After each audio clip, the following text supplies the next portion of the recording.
2, Diverse Nature of the Schools and Society. Introduction. Dear learner, would you please once again remember what you discussed in the previous unit? Yes, you have learned the basic concepts and theories of school and society relations. We have seen that society is defined and characterized in a number of ways and relationships by various practitioners in different disciplines. At the same time, we have seen also the peculiar nature of educational institutions from other organizations, the major objectives of creating close school-society relations and the rationale for school-society relations. This unit will help you to have understanding about the diverse nature of the schools and society. Especially we are going to examine the varieties and purpose of schooling by describing the contemporary goals of education and diversity and differences in schools and society that affect the process of education. For these purpose, the whole unit is divided into 5 sections. The first part of this unit begins with the variety and purpose of schooling. At the same time, it gives insights with regard to the contemporary goals of education. Then we will discuss about the diversity and differences exist in students, family and society at large. Finally, this unit attempts to provide the school's organization roles, relationships, school culture and leadership, and the expectation of the society. Unit learning outcomes. Upon completion of this unit, you should be able to explain how some of the broader issues in society affect the process of education. Describe the relationships between the social, political, and economic forces and educational goals. Portray the varieties and purposes of schooling. Describe possible forms of education. Describe the contemporary goals of education. Differentiate the relationship between formal policy, informal practices plus the formal and hidden curriculum. Appreciate and manage diversity existing within the society and the school community. Analyze the school culture and devise mechanisms to improve school functioning. Analyze community's demands and expectations. Lesson 1, The Varieties and Purposes of Schooling. Activity. Dear students, do you remember what you have learned regarding the purpose of schooling in addressing the contemporary goals of education? We have seen that different assumptions for not having unified purpose of education. So how do you relate this concept with varieties and forms of education? Please discuss on this issue. Good job! To begin with, continuous learning with clear purpose and connection to the real world is critical to developing the capabilities, dispositions and literacy required to participate in society and to deal with the complexity of issues and change. Knowledge is situational, complex, diverse and rapidly changing. Learning is inquiry-focused, requiring application, construction and creation of knowledge. Therefore, any national goals for schooling recognize the capacity of all young people to learn and the role of schooling in developing that capacity. Macetia, 2005.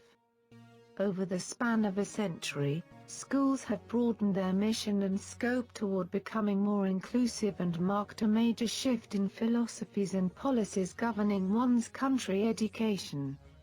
Dear learner, education is a purposeful activity. People having different philosophies of education try to state the purpose of education differently based on their philosophies. For that reason, different philosophers explain the purpose of education in different ways. Under this section, therefore, let us look at how the various purpose of education is presented by different philosophers. Activity. What are some major philosophies of education cited in most the education literature? What are the implications of these philosophies to the purpose of schooling? Have you attempted? That is great.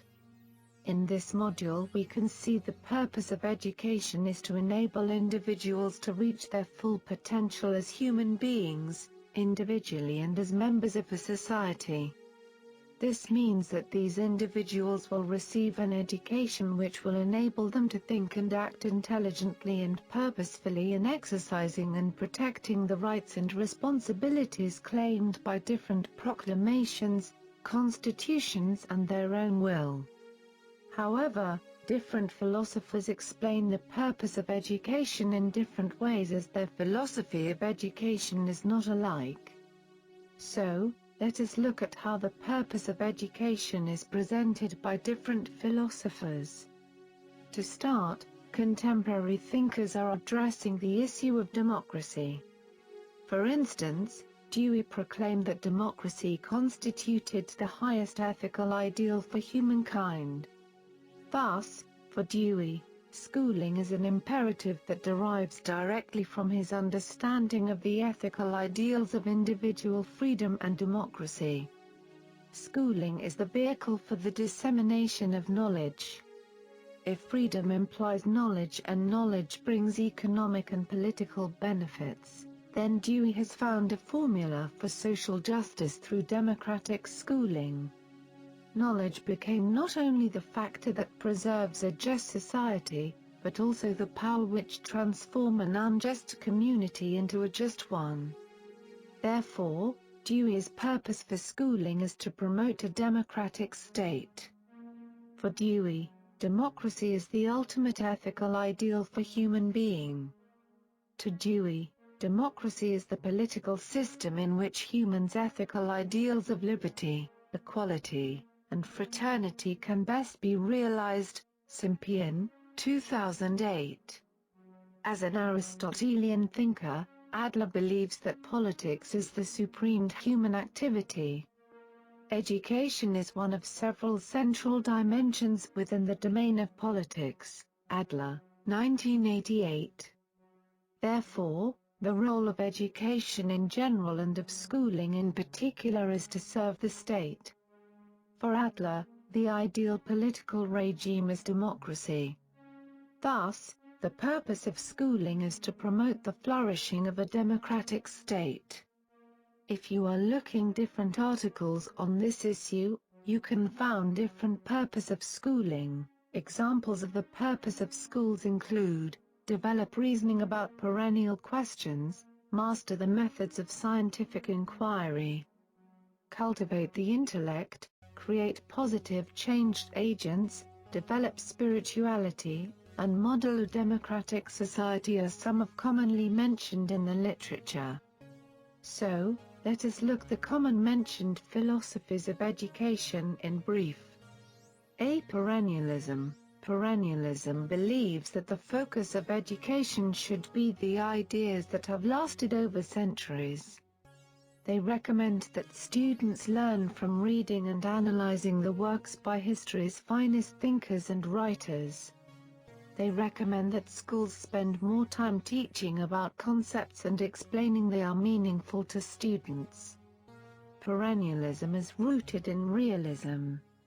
Expounds the past and teaches universally agreed upon knowledge and cherished values of society, to the universal truths and absolutely reason and faith, Foundations of American Education 6th edition.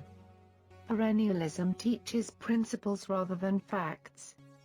Teacher is a master of subjects and guides discussion, and they believe that whatever is taught should be used throughout your life. Most perennialists stress a strong liberal arts common curriculum for all students that includes subjects as philosophy, mathematics, history, geography, political science, sociology, theology, languages, and literature, physical and life sciences, and the fine arts and humanities. If these subjects are highly studied and mastered, then you completed necessary training for a well-developed intellect. Based on this, the purpose of education are: general and liberal education, providing ample opportunity for personal development, preparing students for the political duties and responsibilities of citizenship with all the trained intelligence, and preparing students for earning a living, not by specific training for specific job. B. Essentialism. Essentialism focuses on teaching the essential elements of academic and moral knowledge. Essentialists urge that schools get back to the basics. They believe in a strong core curriculum and high academic standards. Essentialism rooted in idealism and realism. Curriculum should be geared to the fundamentals or essentials and not rooted in the past. Concerned with contemporary scene. Hence, the method of teaching in essentialism focuses on acquisition of knowledge of the most important subjects such as philosophy, history, literature, art, and learning by having experiences to fully understand the subject matter that require experiences. Therefore, the purpose of education of essentialism are liberal education, development of intellectual powers to realize human potential, improvement of human by help students understand, establish, and live by a hierarchy of values, provision of the habits, ideas, and techniques that students need to continue to educate themselves throughout their lives, and promotion of political freedom or social reform by development of understanding and judgment. See Progressivism. Progressivism is based largely on the belief that lessons must be relevant to the students in order for them to learn. The curriculum of a progressivist school is built around the personal experiences, interests, and needs of the students. Progressivism is rooted in pragmatism. Reforms social and political order in society. How to think. Not what to think, and teach through activities, experiments, problem-solving, inquiry, projects and thematic approaches through concrete social experience, cooperation and self-discipline. Hence, the purpose of schooling focus on social, emotional, and mental development as well as full experiential growth of the individual to meet immediate needs and desires of students. D. Reconstructionism. Reconstructionism emphasizes society-centered education. Appropriate for a society in crisis, some believe our society and international society today. Then, curriculum emphasizes cultural pluralism, equity and futurism. Look at global issues and the largest social order as well as study empirical analysis and scientific approaches plus social, political and economic ideology. Social Reconstructionists separated from progressivism because they desired more direct and immediate attention to societal ills. They are interested in combining study and social action, and believe that education can and should go hand in hand with ameliorating social problems. Existentialism. Existentialism is derived from a powerful belief in human free will, and the need for individuals to shape their own futures. Students in existentialist classrooms control their own education. Students are encouraged to understand and appreciate their uniqueness and to assume responsibility for their actions. Activity. Dear learner, how are these philosophies reflected in school practices? Purpose. Try to list down what comes to your mind about the issue. Good job. When we are looking the above philosophies, Essentialism and perennialism give teachers the power to choose the curriculum, organize the school day, and construct classroom activities. The curriculum reinforces a predominantly Western heritage while viewing the student as vessels to be filled and disciplined in the proven strategies of the past. Essentialists focus on cultural literacy, while perennialists work from the great books. Whereas, Progressivism, Social Reconstructionism, and Existentialism view the learner as the central focus of classroom activities. Working with student interests and needs, teachers serve as guides and facilitators in assisting students to reach their goals. The emphasis is on the future, and on preparing students to be independent thinking adults. Progressivists strive for relevant, hands-on learning. Social Reconstructionists want students to actively work to improve society. Existentialists give students complete freedom, and complete responsibility, with regard to their education.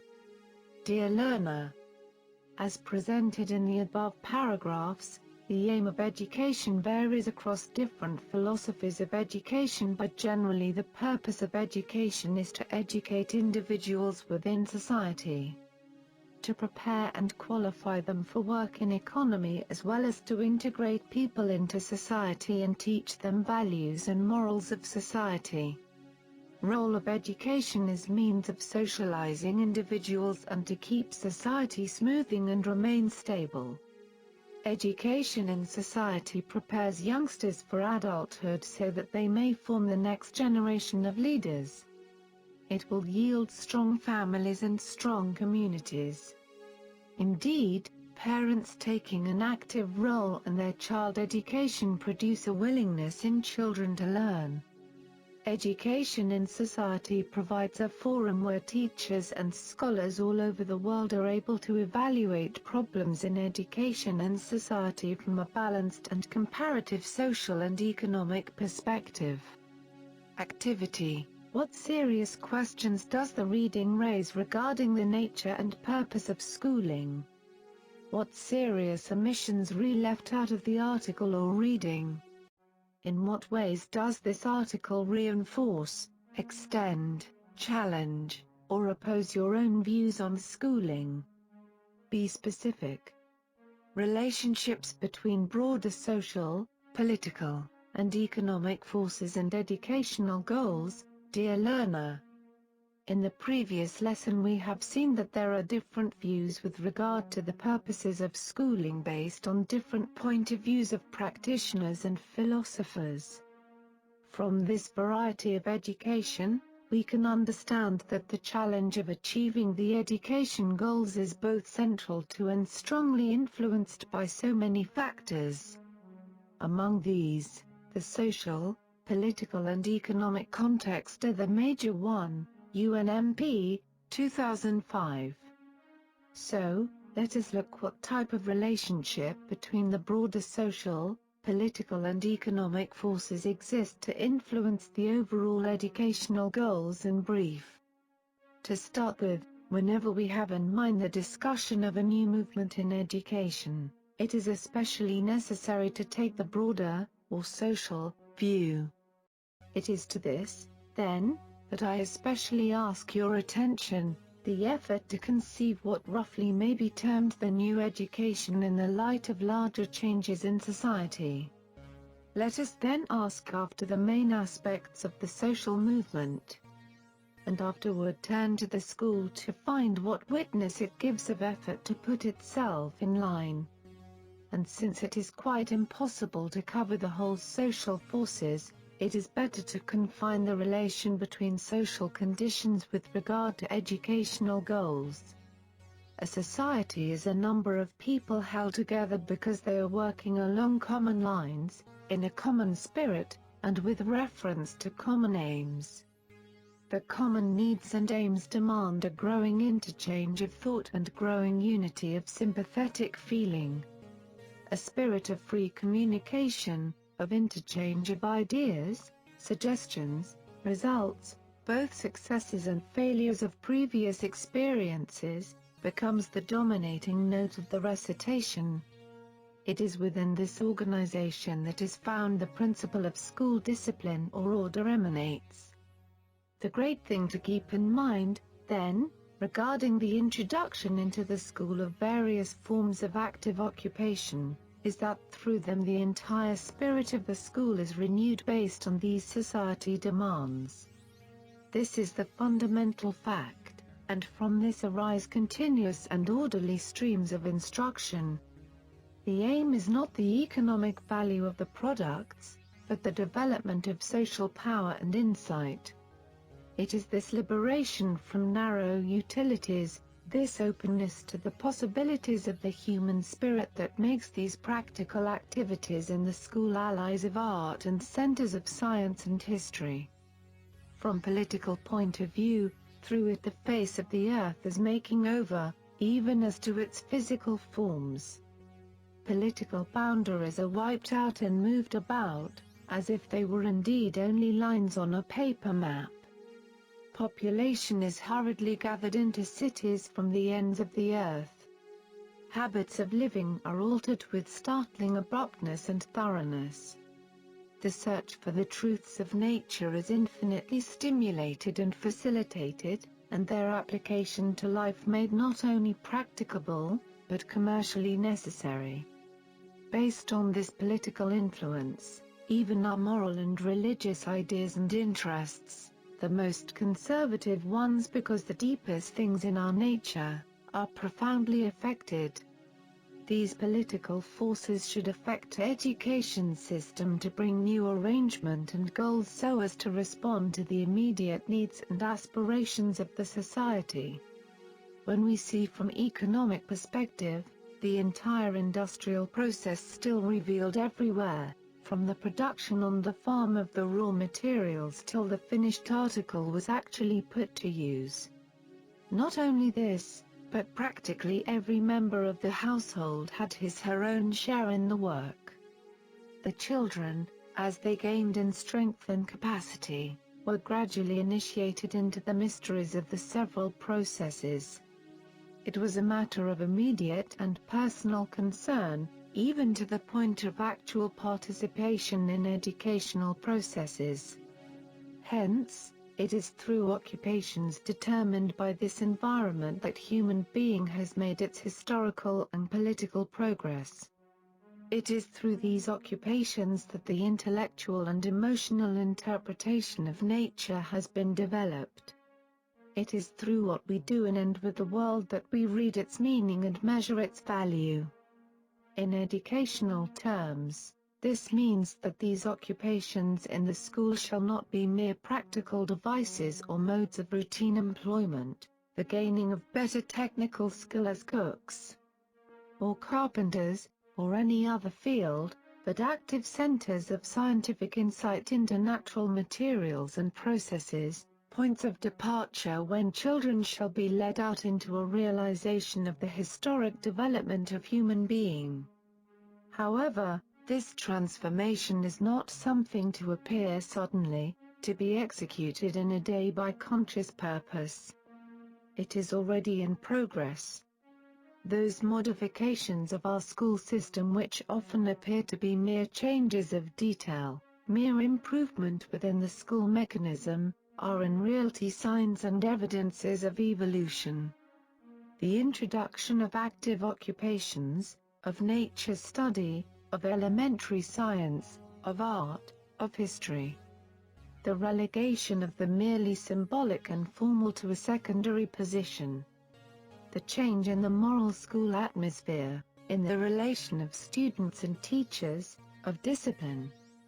The introduction of more active, expressive, and self-directing factors, all these are not mere accidents, they are necessities of the larger social evolution. To do this means to make each one of our schools inactive with types of occupations that reflect the life of the larger society and permeated throughout with the spirit of art, history, and science. By the same token, the development of a broad knowledge base, namely the ability to grasp the meaning of things, to comprehend and to make judgments, is the first factor in adapting to social, political, economic and labor market change. This need for a solid and broad knowledge base which is literary, philosophical, scientific, technical and practical, does not only concern initial training. There is, moreover, an increasing degree of convergence between business and the world of education when it comes to the usefulness of reconciling general education and specialized training. More generally speaking, the forceful return of a broad knowledge base as the key to understanding the world outside the context of education can be seen. And this will affect the goals of education in general and forms of education in particular. Hence, it is better here to show what types or forms of education exist to respond to the above forces of the focus of the following section. Activity. What are the forms of education? How are the forms of education classified? Give specific examples.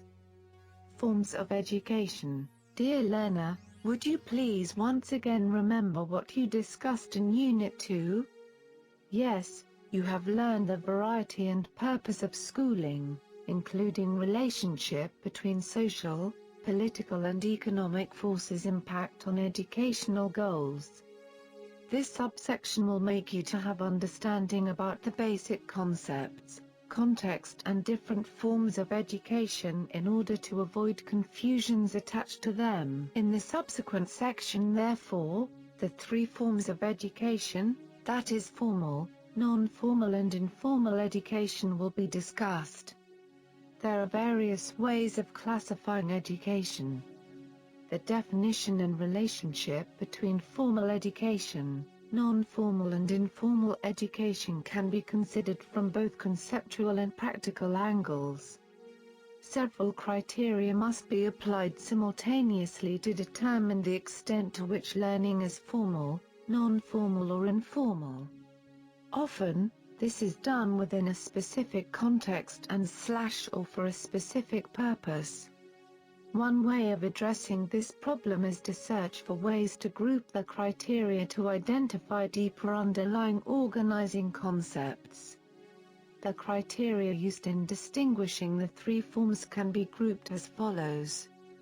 Process. This includes learners' activity, pedagogical and andragogical styles and issues of assessment, the learning practices, and the relationships between learner and others, tutors, facilitator, teachers, trainers, mentors and guides. Location and setting is the location of the learning within a setting that is primarily established for education, community or workplace. Does the learning take place in the context of fixed or open time frames?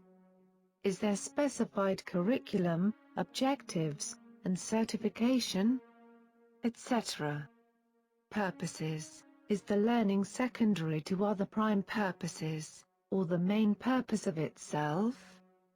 Whose purposes are dominant, the learner's, or others? Content. This covers issues about the nature of what is being learned. Is this the acquisition of established expert knowledge, understanding/practices, or the development of something new? Is the focus on propositional knowledge or situated practice? Is the focus on high-status knowledge or not? These four dimensions of formality, non-formality/informality are useful in analyzing and understanding learning in a variety of contexts. To this end, it is essential to view the forms of education not only as three different forms of education, but also the formal, non-formal and informal should be seen as three predominant modalities for children, youth and adult education rather than discrete entities. Hence, let us see the most common of these divisions into formal, non-formal and informal. Formal education. Formal education is the highly institutionalized, chronologically graded and hierarchically structured education system, spanning lower primary school and the upper reaches of the university and generally full-time and sanctioned by the state. Coombs and Ahmed, 1974. Formal learning takes place in a planned way at recognized institutions such as schools, colleges, and universities. Teachers mediate the learning in a formal setting, and the student generally follows the teacher-leader's agenda. The teacher's goal is to impart knowledge, and the learner's goal is to increase his/her knowledge and skills. The problem with these definitions is that people often organize educational events as part of their everyday experience, and so the lines blur rapidly. In short, this system has the following features: A. It is highly institutionalized. B. It includes a period called basic education, which varies from country to country, and usually ranges from 6 to 12 years, which is compulsory, implements a prescribed curriculum approved by the state, with explicit goals and evaluation mechanisms, hires certified teachers, and institutional activities are highly regulated by the state. C. It is preparatory in nature, in the sense that each level prepares learners for the next one, and that to enter into a certain level it is a prerequisite to satisfactorily complete the previous level. D. It is a hierarchical system, usually with ministries of education at the top and students at the bottom. E. At the end of each level and grade, graduates are granted a diploma or certificate that allows them to be accepted into the next grade or level, or into the formal labor market. Shugorensky, 2000. From the above definition, one can deduce that formal education is compulsory and universal. At the same time, it is also terminal and selective, in the sense that there are fixed entry and departure points. It is thus designed and intended for children and the youth generally from age 5 to 7 up to the early 20s. So, the participants are forced to enter the system at a set age and to leave at a point where they are prevented from going any further by examinations or other regulations. It is essentially and inherently competitive and certified. Activity. How do you define non-formal education? Do you think that there is wide gap between the characteristics of NFE and formal education? What is the relationship between formal and NFE? Give specific examples. Non-formal education. The definition problem and of drawing boundaries dominated the discussions about non-formal education. NFE have been a source of running controversy over the last 30 to 40 years. The argument here is that these debates are, mostly, beside of the point. Non-formal is used in two different senses. The dominant meaning, especially among senior planners and policy makers, is a form of administration and program provision, governmental or non-governmental, which takes place outside the formal education system. The other meaning is in terms of the style, or process, of education, which is non-formal rather than formal. This tends to mean that it does not adopt the rigid set forms and relationships of traditional schooling. With regimented curriculum, classrooms, teacher-disciple, and syllabus, but is more flexible and diverse, being adapted to the particular needs of each group of learner adults and their unique circumstances. So, initially when we are looking the emergency of the program, some people said that NFE first appears in countries where not everybody has access to the formal education system. It is a community-based program, attractive for the underprivileged groups in terms of accessibility, duration, curriculum and teaching learning environment. Mernier, 2007. On the contrary, according to Rogers, 2004, stated that NFE seems to emerge at a point within the educational reform cycle when an alternative to formal education was being sought either by changing formal schooling or abolishing schooling. Formal education with its urban and formal economic sector bias could not meet the needs of the new mass target groups for development interventions. Hence, A sense of crisis is the key to the emergence of NFE, a crisis within education as a whole. Philip Coombs' book, The World Educational Crisis, A System Approach, published in 1968, which first set out NFE as one of the key elements in an attack on the ill health of the formal system of education.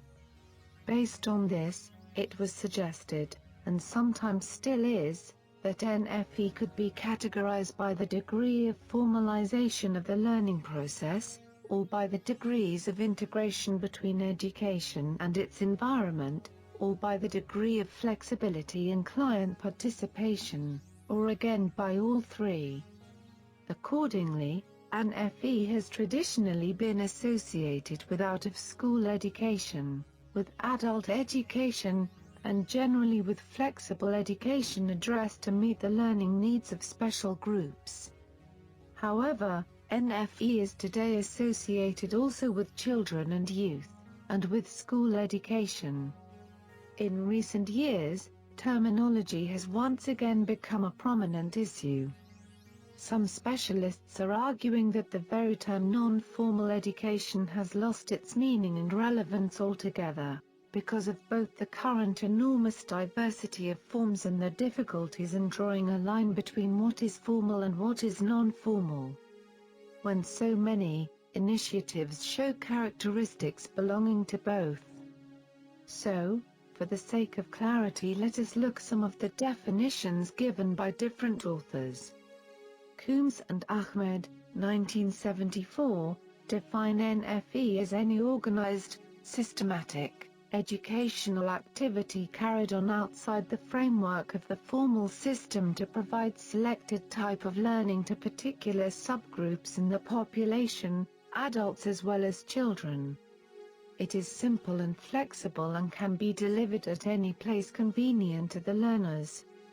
And it is generally designed also to meet the basic learning needs of disadvantaged groups and can be given at any age. Among the definitions given based on diverse characteristics, Hoppers, 2006, stated that the term NFE has come to cover education, training, initiatives as far apart as extension services for farmers, HIV/AIDS peer group support, community schools, functional literacy programs, programs for street children, shepherd schools, entrepreneurship development programs, language classes, multimedia community development centers, evening classes, computer courses, environmental awareness groups, and in-service course for teachers. Non-formal learning occurs in a planned but highly adaptable way, in institutions, organizations, and situations outside the spheres of formal or informal education, and is usually short-term and voluntary. It shares with formal education the characteristic of being mediated, but the motivation for learning may be wholly intrinsic to the learner.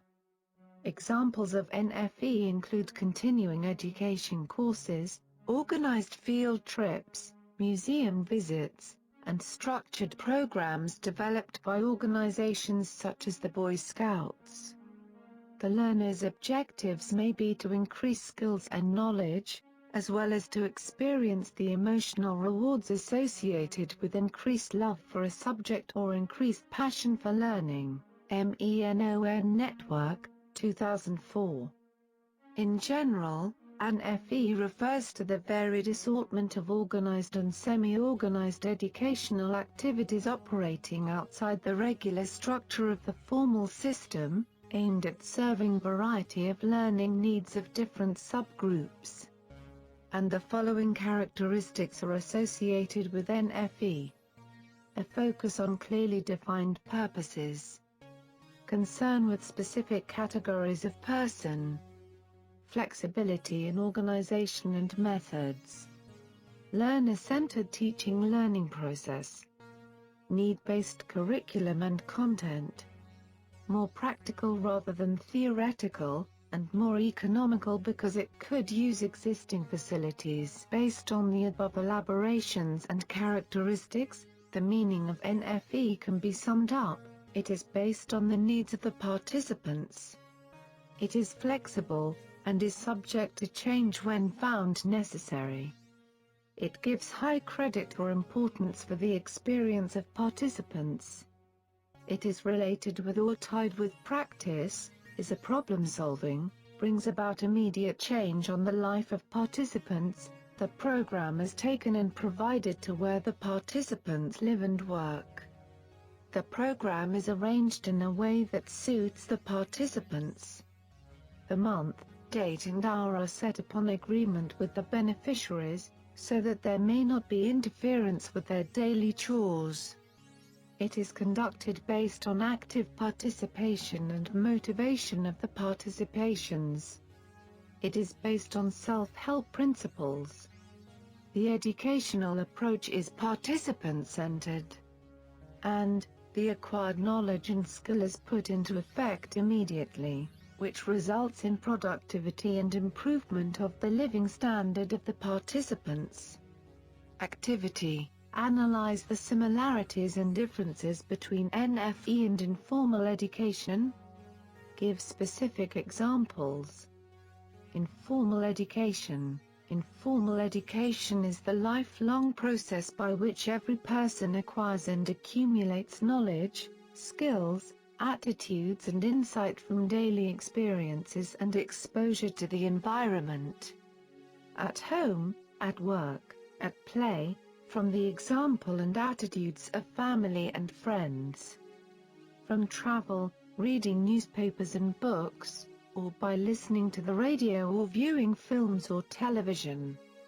Generally, informal education is unorganized and often unsystematic.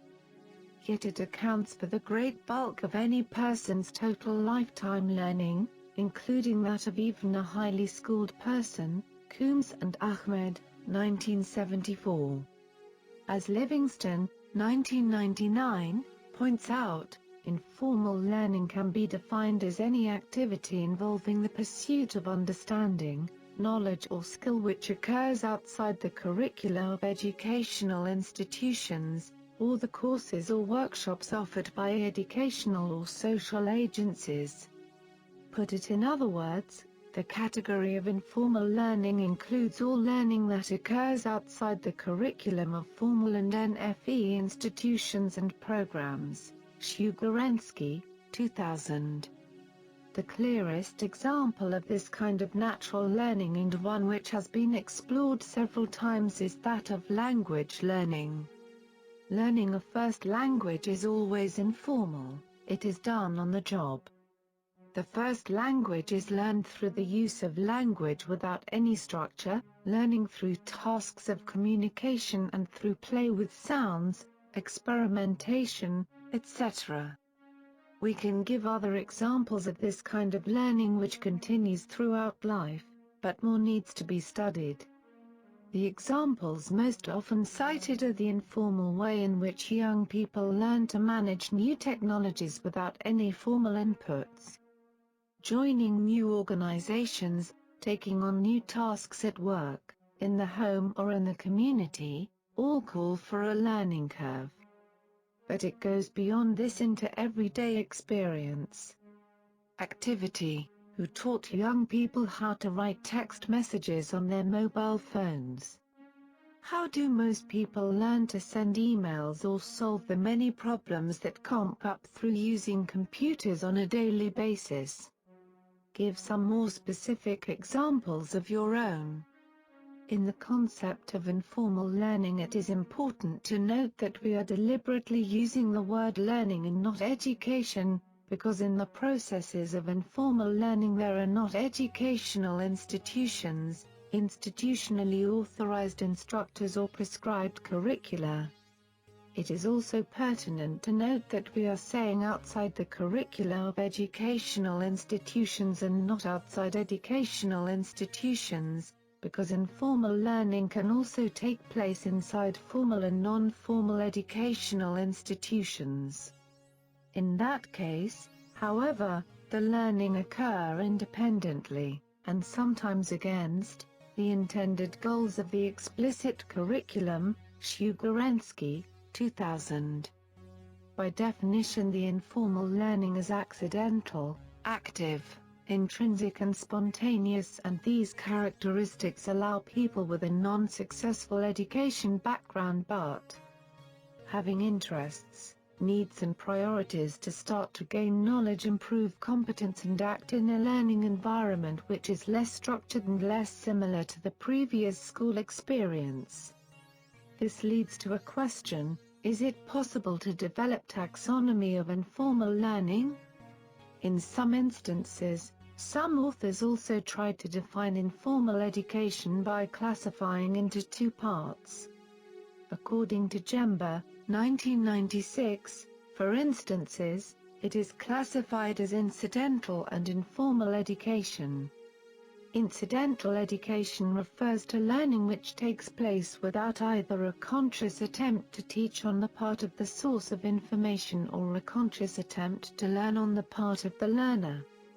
On the other hand, informal education indicates learning results from situation where either the learner or the source of information has the conscious intent of promoting learning but not both. For example, educational radio message broadcast to the general public have the intent of teaching, but may or may not find listeners who are willing or able to learn from the message. Similarly, Shugorensky, 2000, develop a taxonomy which identifies three forms, or types, of informal learning: self-directed learning, incidental learning and socialization, by using two main categories, intentionality and consciousness. Let us see the three taxonomies in brief. Self-directed learning refers to learning projects undertaken by individuals, alone or as part of a group, without the assistance of an educator, teacher, instructor, facilitator, but it can include the presence of a resource person who does not regard herself or himself as an educator. It is both intentional and conscious. It is intentional because the individual has the purpose of learning something even before the learning process begins, and it is conscious, in the sense that the individual is aware that she or he has learned something. For example, a child decides that she wants to start putting her socks on by herself, and after many attempts finally succeeds. Incidental learning refers to learning experiences that occur when the learner did not have any previous intention of learning something out of that experience, but after the experience she or he becomes aware that some learning has taken place. Thus, it is unintentional but conscious. For instance, a child touches a hot iron and immediately learns that it is not wise to do it again. Socialization, also referred to as tacit learning, refers to the internalization of values, attitudes, behaviors, skills, etc. that occurred during everyday life. Not only we have no a priori intention of acquiring them, but we are not aware that we learned something. For example, a child learns to speak a first language, or a child acquires eating habits, for example not to eat insects, without being aware that those were learning processes in which imitation played an important role.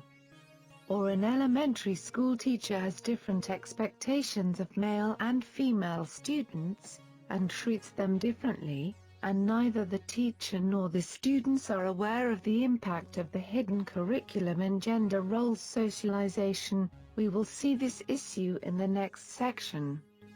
It is pertinent to note that although learning through socialization is usually an unconscious process, we can become aware of that learning later on through a process of retrospective recognition, which could be internal and/or external. For instance, by being exposed to a different social environment, a person can be prompted to recognize that she or he has certain prejudices and biases that were the product of primary socialization. Likewise, some people may not be aware that they have learned something in a particular experience until they have a conversation with a person who asks questions about their learning, eliciting retrospective recognition. Shugorensky, 2000.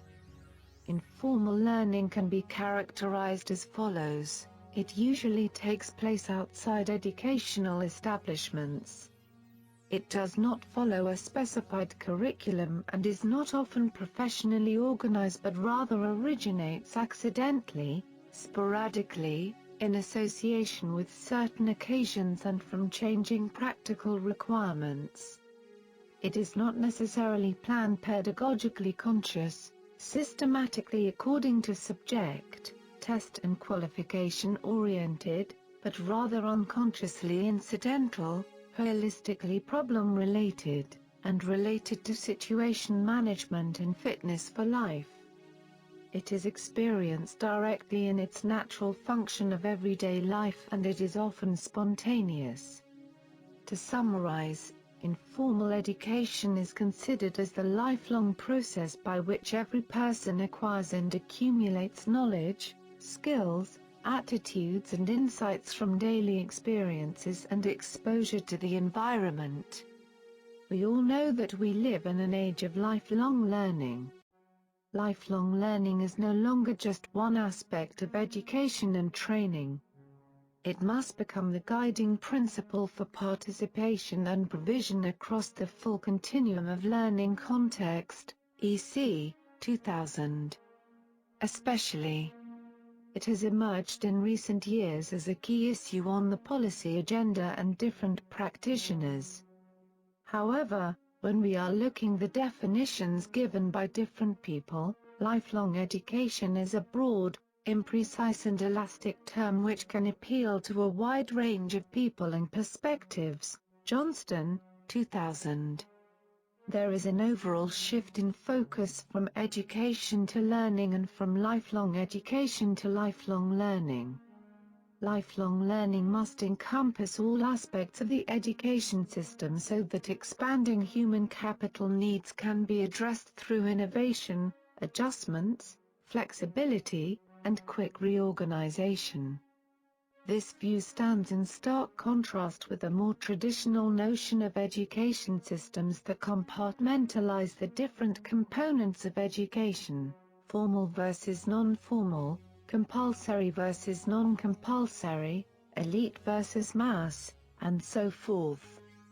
That is why to say that lifelong education has been activated today as the key organizing principle for education and training systems, and for the building of the knowledge society of the 21st century. In general, the three forms of education have their own different functions, purposes and distinct advantages. Learning is generally achieved by the integrated role of all the three forms.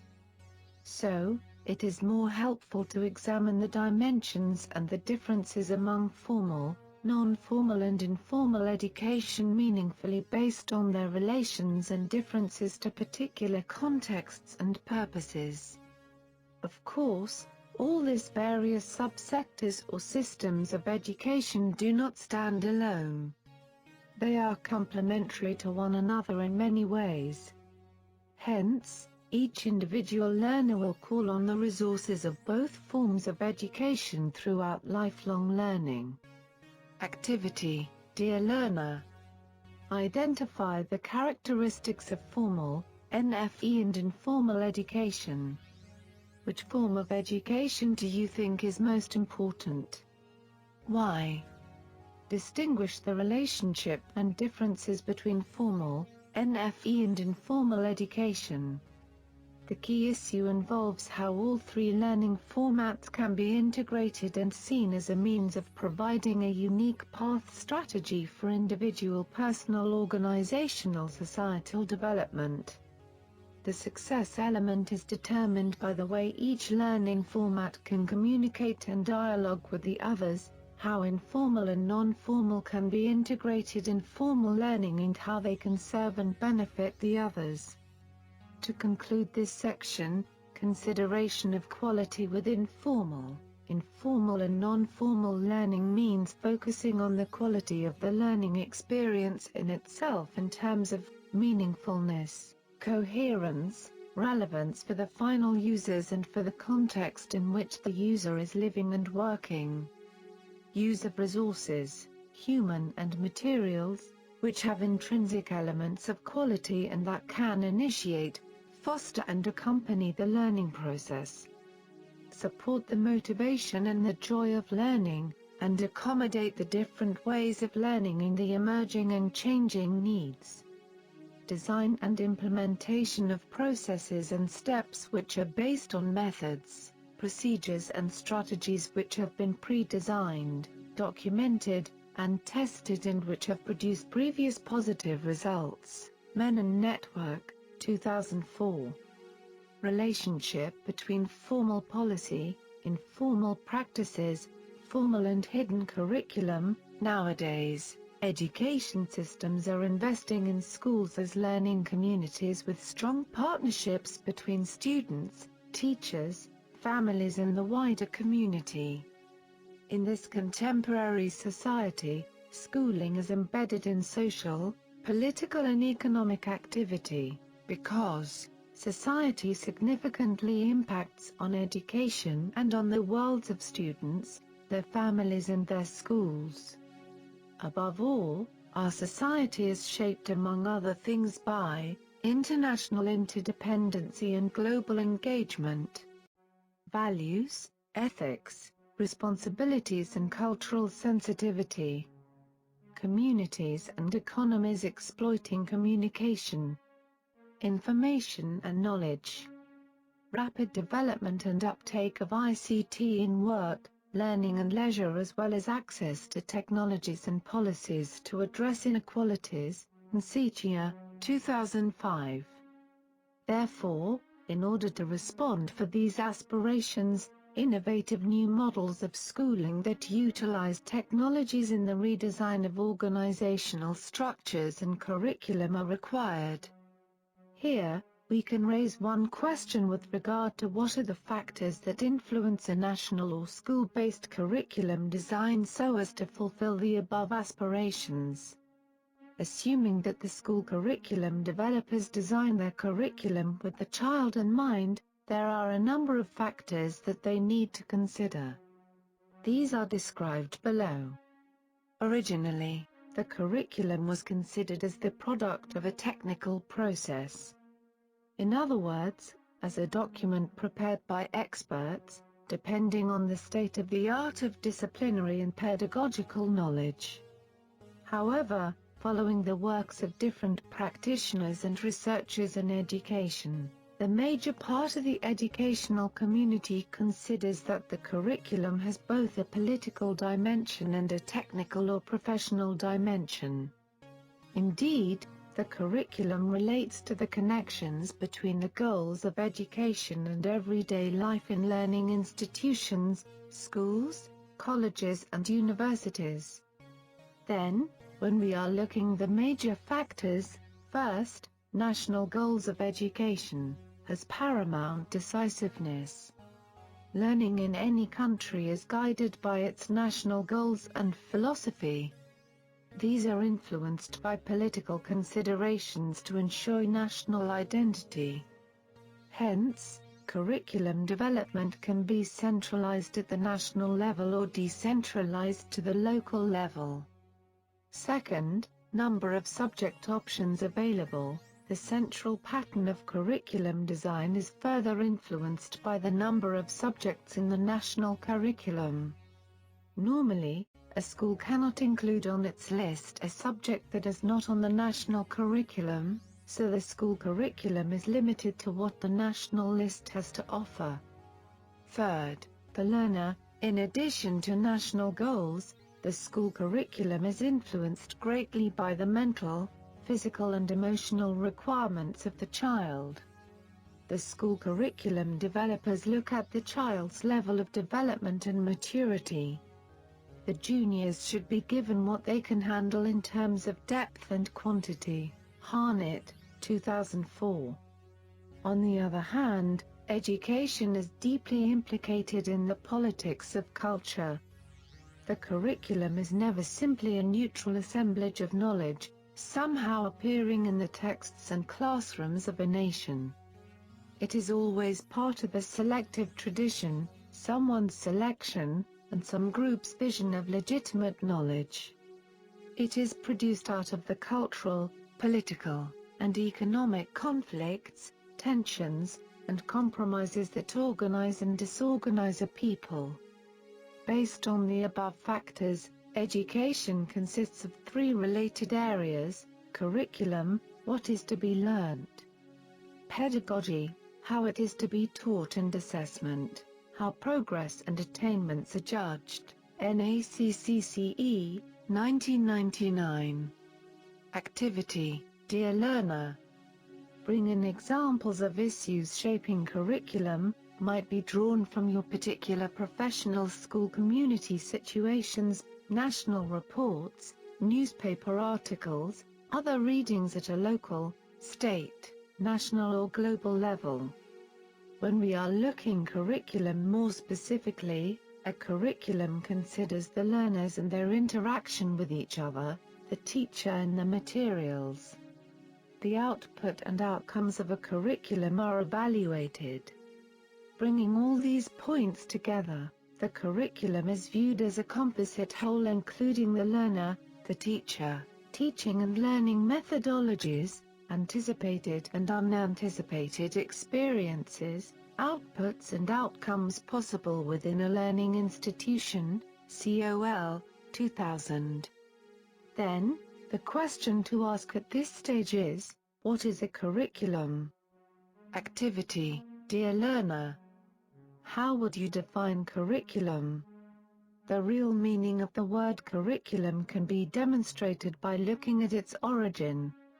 The word comes from a Latin word meaning racecourse.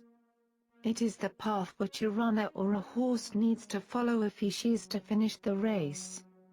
This word is also the basis of the word current, meaning the course along which water or electricity, for example, flows. When applied to education, the word curriculum means all the activities which the students do, especially those which they need to pursue if they are to finish the course and to achieve the goal. It is the path they have to follow. It is not just the contents but also the program, the course which they need to complete to be successful. And it also includes what they do outside of the classroom, on the sports field and in any spare time which the school, college or training institution may provide for them. UN, 1998. Because of this wide-ranging view of curriculum, many people have tried to define the word, but so far a definitive version has not yet been produced. The following are some selected definitions. After reading and discussing the topics in this lesson, you might wish to revise the statement you have written above so as to produce a definition which you feel suits your own perspective. Among the many definitions of the curriculum are the following: all the learning which is planned and provided for children at school, Hawes, 1979.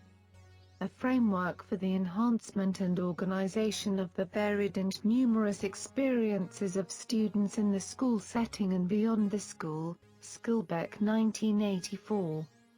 The learning experiences and activities that are provided by the school and society for the education of the child, Celia Bow, 1988. According to Ralph Tyler, 20th century America's best-known curricularist, the school curriculum is all learning, which is planned and guided by the school, whether or not it is carried on in classes, on the playground, or in other segments of the students' lives. There are several different elements here which it may be useful to disentangle: the learning which the students achieve, the activities and experiences which bring the learning about, the process of planning and organizing these activities and experiences, and the piece of writing which embraces this planning. All of these have been called the curriculum by different writers. UN, 1998. Most definitions of the term curriculum refer to all the learning which is planned and guided by the educational institution, whether in groups or individually, whether inside or outside the institution. The essential element behind many of the definitions is that the word curriculum refers to those things which the students do more than those things which the teacher does. It is certainly not something which the teacher does alone. The curriculum is the process by which the students learn actively. There is also often confusion between the terms curriculum and syllabus. The two words syllabus and curriculum are often used interchangeably. As a teacher, you should be aware of the differences between them. For many people, curriculum means a list of the subjects or topics at different levels which are taught by a teacher. This is not a curriculum. It is a syllabus. Generally, a syllabus is defined as a course of study offered by a learning institution in a specific period of time. Deben and Olstein, 1986. Other authorities have considered a syllabus to be a collection of topics on the same subject matter that are required to meet the course objectives. Farrant, 1980, defined a syllabus as a series of statements of what is to be learned. Thus, the syllabus is the list of contents of a course, what is to be taught. It does not necessarily deal with the issues of how or why the subject matter is to be included or with the separate roles of the teachers and the students. UN, 1998. The curriculum, on the other hand, is much broader than the syllabus. Curriculum contains a broad description of general goals. Indicates overall philosophy of education that applies across subjects and reflects national and political trends. Here, the question to be asked at this point is what is included in the curriculum? The curriculum, as many writers like Kelly, 1989, have noted, is a broad area of study. It deals not only with the content, but also with the methods of teaching and learning. It deals also with the aims and objectives it plans to meet, and with the ways in which its effectiveness is measured. These elements all relate to the coursework of the education and training program. But the curriculum will go wider than the activities in the classroom and any assignments which the teacher may set. It also includes the context in which the learning takes place. This aspect of the curriculum pervades the whole process. For example, 1. Students will learn one thing if the teacher tells them. 2. They will learn other things if they are shown them. 3. They will learn still other things if the teacher shows them first, and then encourages them to try things out for themselves. 4. They will learn yet other things if they are asked to find something out for themselves, if the teacher gives them a problem to solve and leaves them to solve it on their own. UN, 1998. In the first and second of these 4 cases, the students will learn that the teacher does not believe they can learn on their own, but that they are dependent on someone telling them or showing them. In the third and fourth cases, the students will learn that they are thought to be capable of learning on their own. Again, in the first 2 cases, the students will learn that the teacher wants them to do things in the same way as the teacher does them. In the third and fourth cases, they will come to understand that the teacher wants the students to do things in their own way, not the teacher's way. In the first 2 cases, the students will tend to believe that they are dependent learners. They will come to think that learning is passively receiving other people's knowledge. They will learn not to think for themselves but to copy. They will learn that it is wrong to make mistakes. In the third and fourth cases, the students will learn that it is necessary for them to be active if they are to learn, that they must do it for themselves. They will come to understand that making mistakes is one of the best ways of learning so long as one reflects critically on those mistakes and tries things in a different way. UN, 1998. In the end, the formulation of a curriculum comes down to what the curriculum developers believe about the learner. Do they believe that the students are capable of learning by themselves? Or do they think that students cannot learn if the teacher is not present? In fact, the term curriculum is mostly used to refer to the existing contract between society, the state and educational professionals with regard to the educational experiences that learners should undergo during a certain phase of their lives. For the majority of authors and experts, the curriculum defines I, why, E, what, E, when, if, where, V, how, and why, with whom to learn. This means that a curriculum is not just the subjects which are taught, or the subjects which the students study and, hopefully, learn. It also includes the methods used. Methods and contents are often treated separately, but in fact they cannot in practice be kept apart. Methods are major parts of the curriculum, for the students learn as much from how they are taught as from what they are taught. 1998. And the above justification leads us to ask at this point is what are the major types of curriculum incorporated here to attain the intended objectives for the students to learn?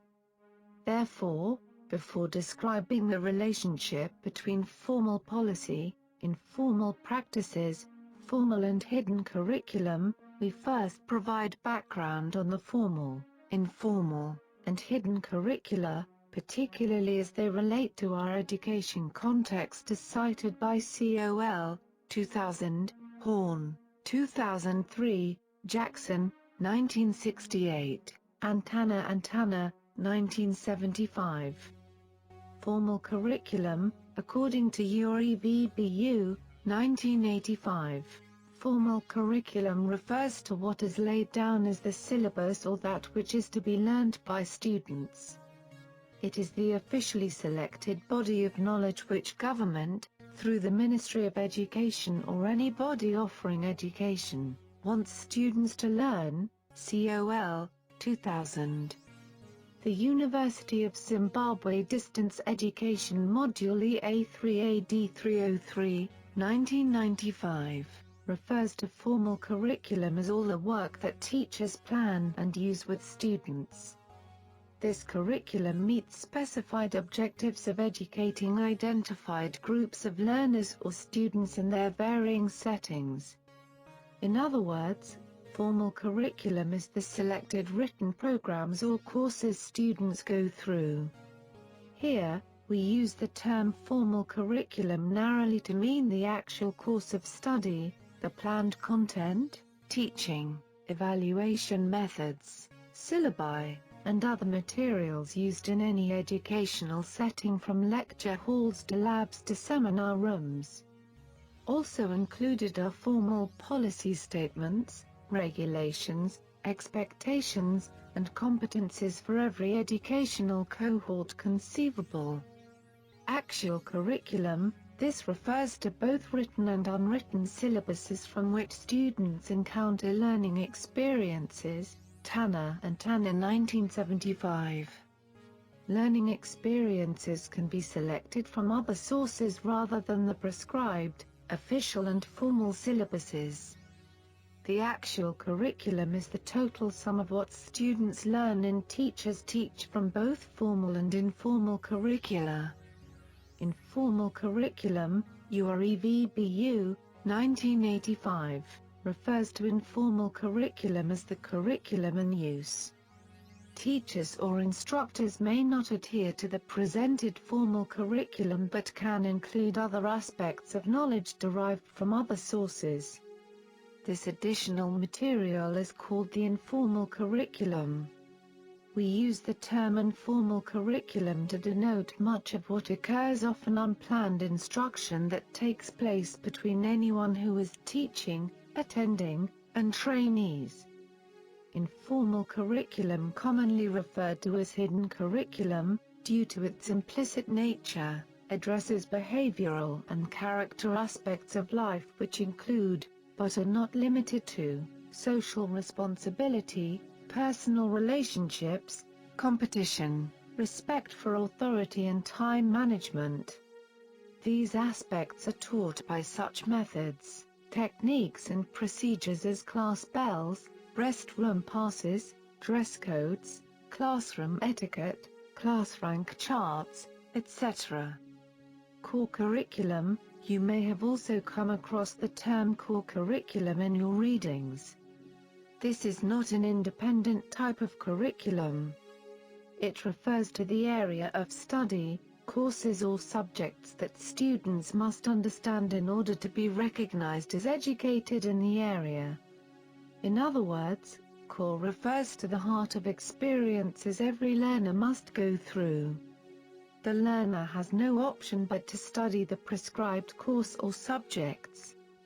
Extramural curriculum. You have probably heard and said a lot about this type of curriculum. It refers to those learning activities or experiences students are exposed to by their teachers but which are not stipulated in the formal or official curriculum. Teachers deliberately plan and teach these experiences and sometimes even assess their outcomes. Coaching and training in various aspects of school sports are some of the extracurricular learning experiences available to students. As you know, these experiences are not stipulated in the formal curriculum. Activity. Dear learner, is there a hidden curriculum? Where is it hiding? Why we call it hidden?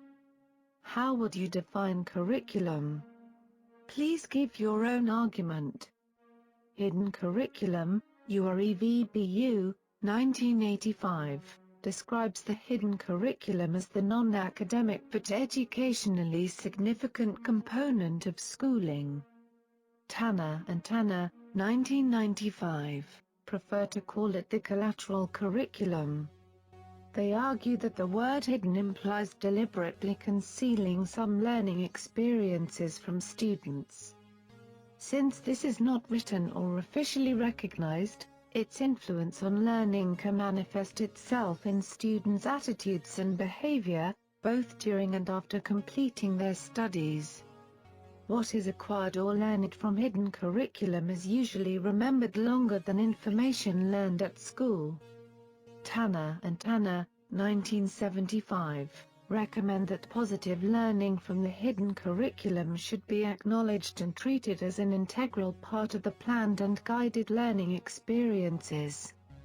However, as Jane Rowland Martin, Changing the Educational Landscape, Philosophy, Women, and Curriculum, 1994 cited, a hidden curriculum is not something one just finds. It is rather one must go hunting for it. Some degree of disconnect usually exists between what we hope our students will learn and the learning that actually takes place. On one hand, we believe that trainees acquire knowledge, skills, and attitudes as a result of formal and informal instruction in lecture halls, seminar rooms, labs, tutorials, and all kinds of settings. On the other, we know that what students learn is often in direct contradiction to our intentions and what the formal curriculum purports to teach. This is not an original or revolutionary thought. Indeed, anyone who teaches in any setting is more or less aware of this phenomenon, even as most of us proceed throughout our teaching lives as if the content and methods of our teaching matter in mostly positive ways. Some educational historians trace the concept back to philosopher John Dewey, who, in the early 20th century, referred to the collateral learning that goes on in educational settings that may have more of a lasting effect on learners than the formal curriculum. Most would agree, however, that the name most associated with the concept is Philip Jackson, a scholar who first used the word in 1968. Jackson, 1968, is recognized as the first to apply the term hidden curriculum to refer to the transmission of norms and values within school settings that define acceptable forms of knowledge and behavior. Hence, hidden curriculum is a broad category that includes all of the unrecognized and sometimes unintended knowledge, values, and beliefs that are part of the learning process in schools and classrooms. Horn, 2003. According to the Blackwell Dictionary of Sociology, hidden curriculum is a concept used to describe the often unarticulated and unacknowledged things that students are taught in school. Blackwell, 2000. In other words, hidden curriculum refers to the unintended or implicit values cultivated in the practices exercised in the classroom and educational institutions through the application of the curriculum. For example, children are said to be rewarded not only for learning their subject curriculum but appearing to do so with enthusiasm, alertness, and deference to and respect for authority. In this way, education imparts not only formal knowledge but an understanding of how to act properly in wider society. Finally, in education, the hidden curriculum refers to the way in which cultural values and attitudes, such as obedience to authority, punctuality, and delayed gratification, are transmitted, through the structure of teaching and the organization of schools. A Dictionary of Sociology, 2005. For example, unintended stereotypical messages about minorities or ethnic groups, about the role of male and females, about the work ethic to be cultivated or the meaning of success and failure in schools.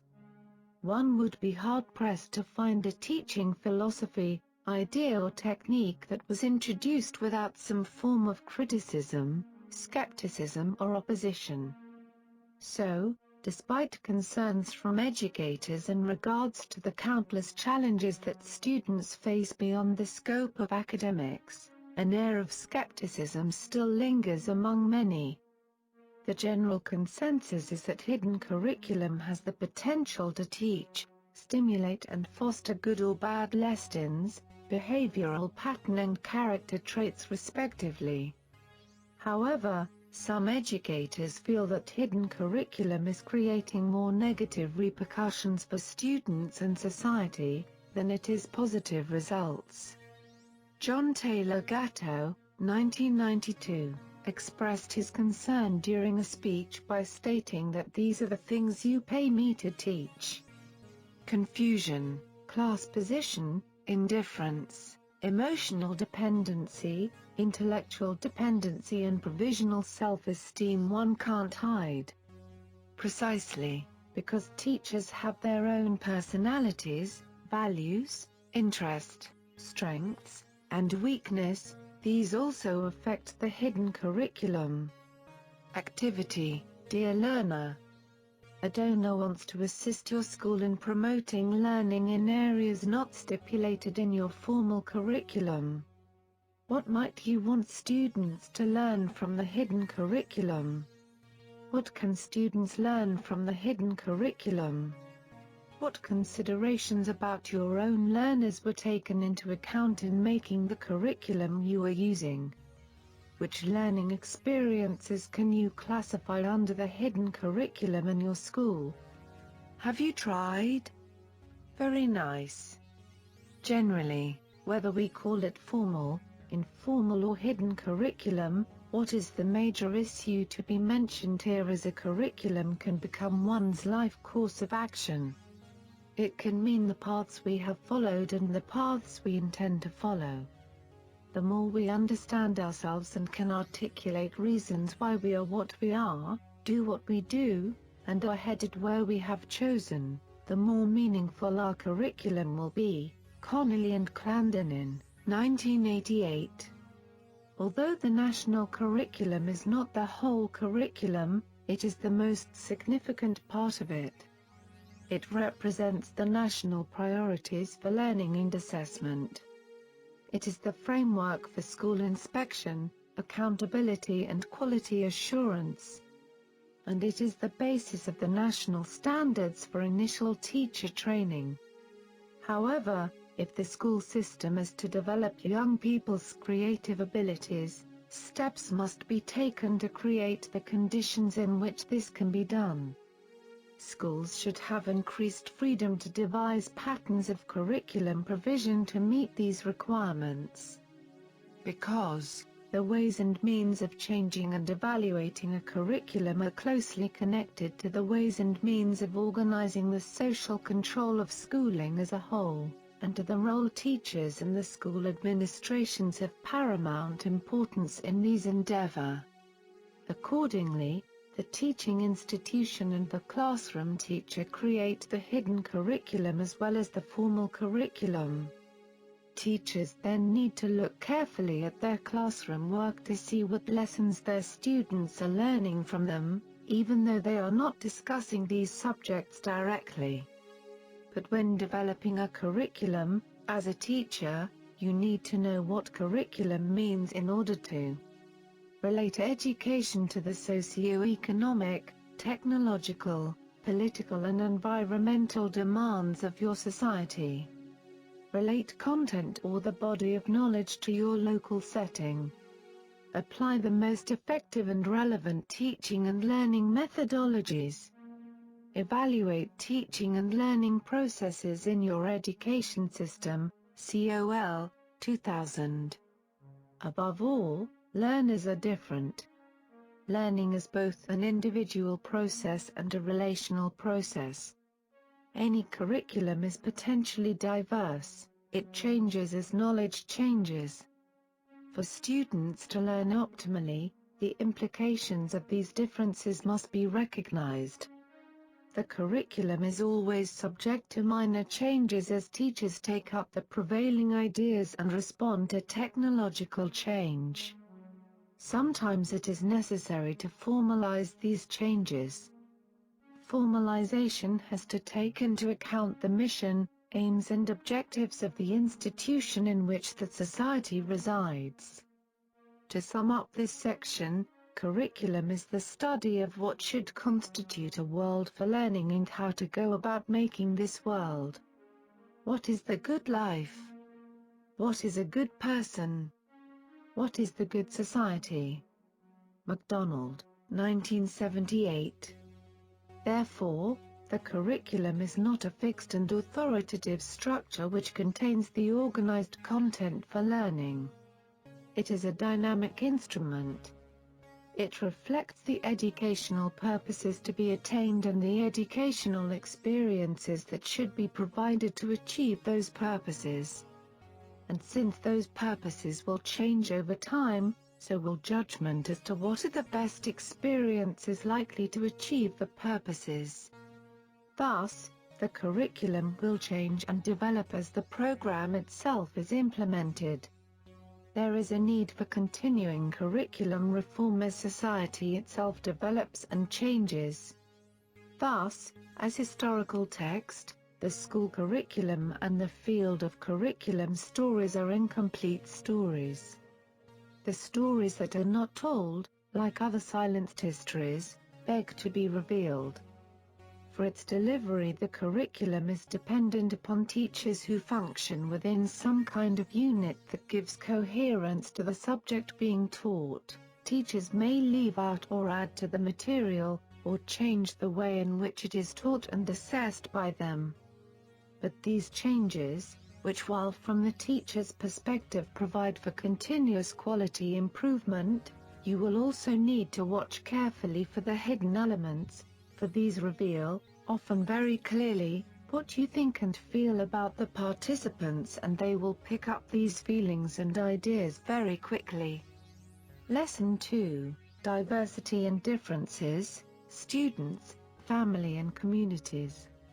Activity: in what ways do our individual differences reflect genetics, environments, and cultures? What allows diverse groups of people to be productive? When is identity diversity relevant? When isn't it? What prevents diverse collections of people from being successful? Good job! To start with, we remember in our primary or secondary school life when we taught natural science. It says atoms interact to become cells, diverse cells become people, and diverse people become societies. The new sciences of complexity give us a way to understand these interactions.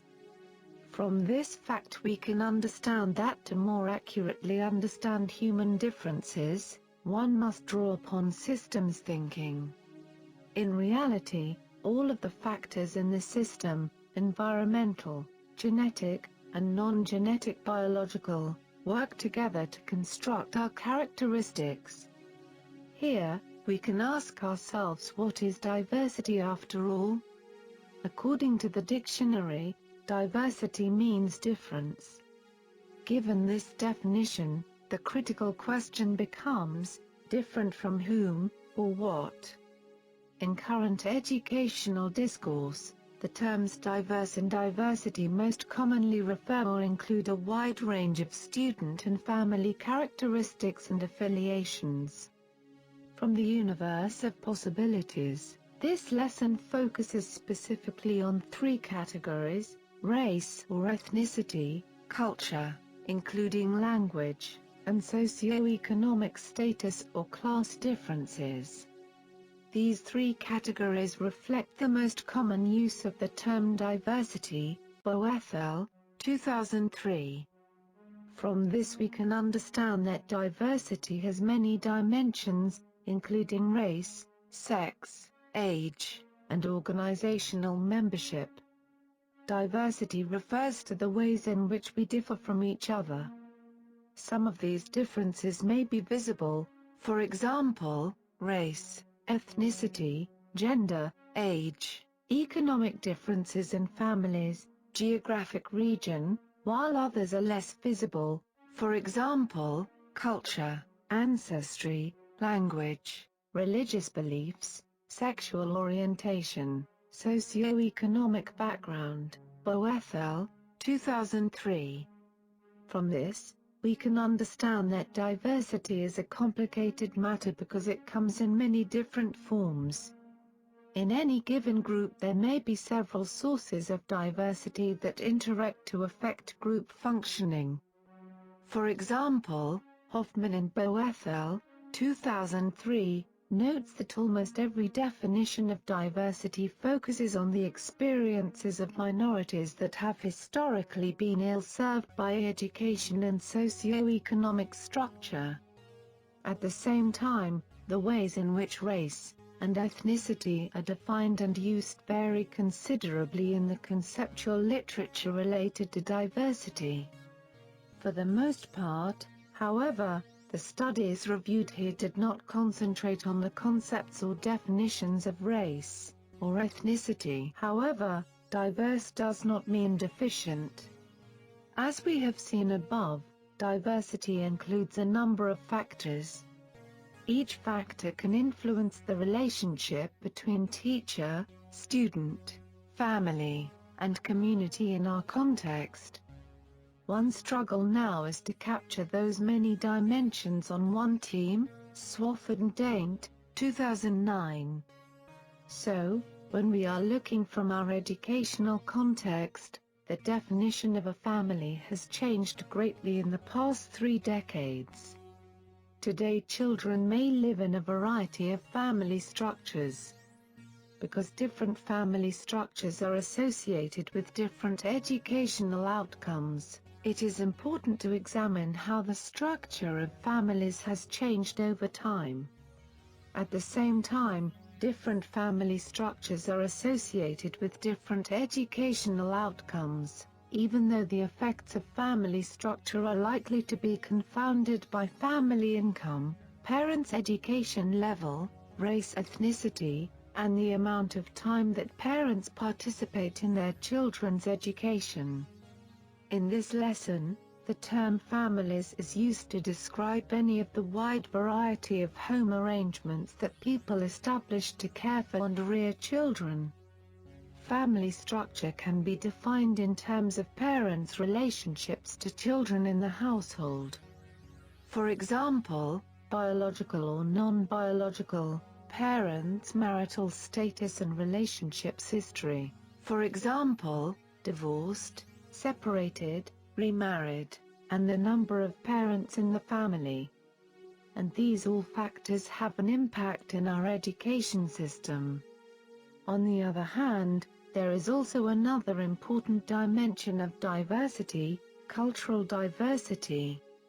Many people mistakenly use such phrases as American culture, white culture, or Western culture, Ethiopian culture as if such large, common, and homogeneous cultures exist in the United States, Ethiopia today. These people fail to acknowledge the presence of cultural diversity, or the presence of multiple cultures and cultural differences within a society. In reality, many different cultural groups comprise even in the smallest town or city. Activity, dear learner. Relate how families differ in terms of ethnicity, race, culture, economics, gender roles, religiosity, and geographic region in your surrounding. Reflect on implications of family differences for early childhood educators. Here, we can add one critical issue: why do we need to address diversity? As more and more students from diverse backgrounds populate 21st century classrooms, and efforts mount to identify effective methods to teach these students, the need for pedagogical approaches that are culturally responsive intensifies. This is because diversity can lead to synergy when collectives have common goals, common identity, and common worldview, agreement on options, but with different preferences or goals. Otherwise, diversity can lead to competition and conflict. That is why we said that the issue of how to address diversity in schools promises to be the foremost educational issue well into the 21st century, Boethel, 2003. For this, we can mention many justifications. Let us see the major ones. First, families are different in many ways.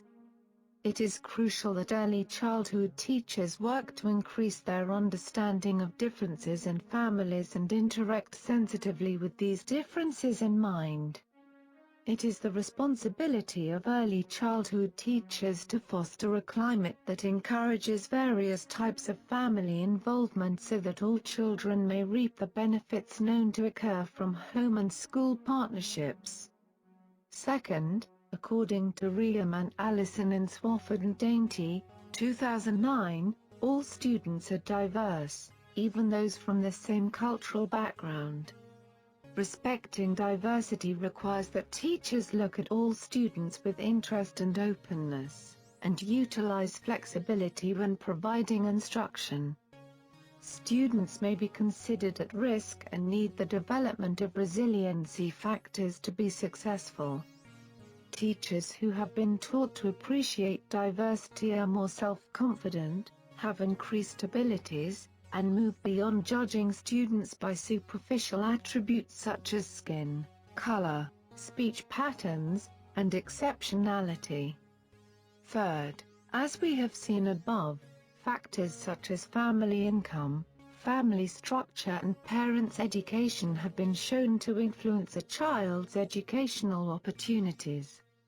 These conditions have been shown to be associated with children experiencing problems such as repeating a grade, requiring special education services, and being suspended and dropping out of school. Especially, students from racial ethnic minority backgrounds and low-income families are more at risk for poor school outcomes and are becoming an increasing share of the student population. Changes over time in the composition of students in terms of factors such as student language proficiency, family income, parents' education, and family structure affect the social context of education. Therefore, in order to provide equal educational opportunity, policymakers must be aware of differences in the background of students, as well as differences in the climate and resources of schools. The learning environment of schools can be enhanced by what students with a variety of backgrounds and interests bring with them. However, heterogeneity of student ability levels and preparation for school may create increased challenges for schools to meet the needs of students from different social backgrounds. Eventually, it is important for schools and community organizations not to simply ignore issues related to diversity or to act as if differences don't exist. The study by Laro and Havat in Boethel, 2003, showed that ignoring racial issues, for example, can push parents and schools farther apart. Similarly, a report on community youth programs points out that institutional silence, an atmosphere in which race is never mentioned, can lead to unspoken perceptions of discrimination and intergroup tensions. Group differences must be acknowledged. Hence, every school should have to have a space open to the plurality of languages and cultures or any diversity. The school brings together speakers with different repertoires who have one language in common or several language varieties, which all social actors, and not least as learners, has already developed prior to their entry into schooling.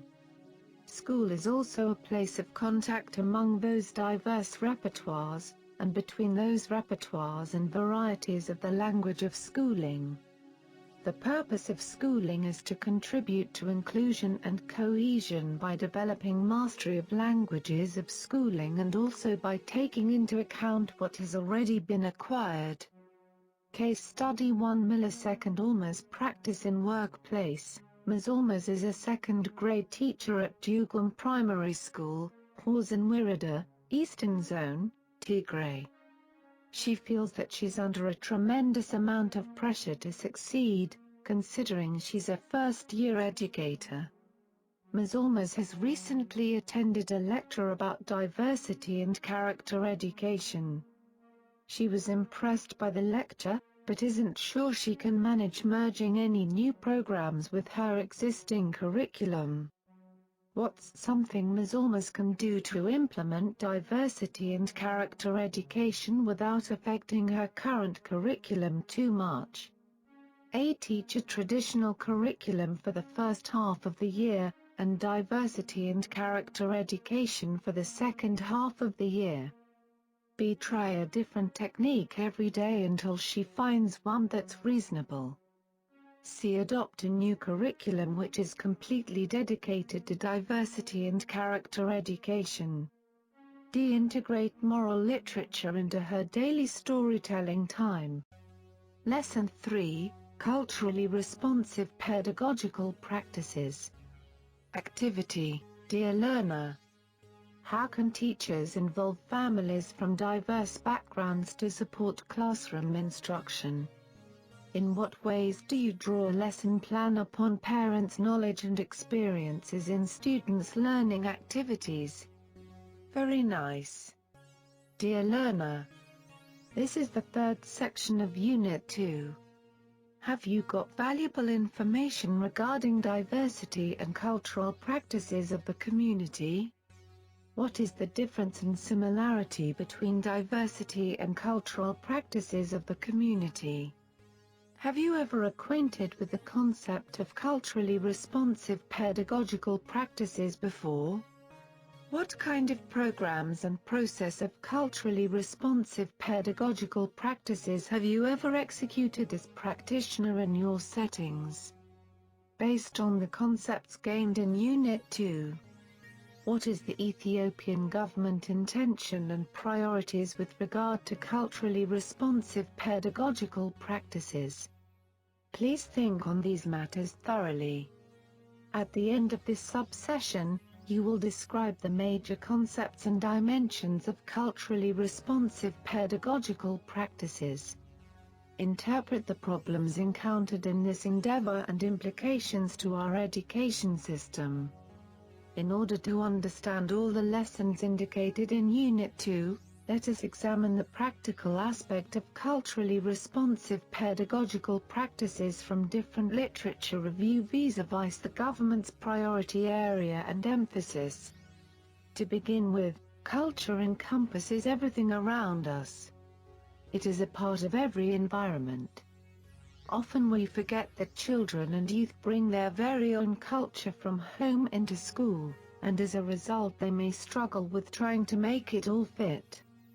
Successful learning depends greatly on everyone's ability to accept, listen and embrace cultural diversity so that we can celebrate our unique strengths and contributions to our school community, one which is composed of families, children and youth, educators and administrators. Just imagine what can happen if we give ourselves the opportunity to learn from the contributions that our many cultures bring to the table. Carter, 2003. Then, to avoid learning outcomes that reflect negative, unrealistic, and fragmented biases, make sure curriculum and other resources, such as audio-visual, bulletin boards, and posters, represent both males and females in supportive and nurturing roles within the family. To address invisibility, make sure each cultural group in your class as well as individuals with exceptionalities are also depicted in a positive light. Swafford and Dainty, 2009. This means in short we should have to create culturally diverse classrooms. By the way, what is culturally responsive pedagogy?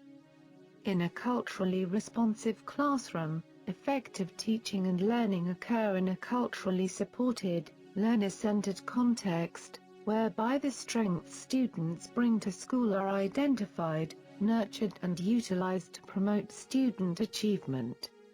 Culturally responsive pedagogy comprises three dimensions: A. Institutional, B. Personal and C. Instructional. The institutional dimension reflects the administration and its policies and values.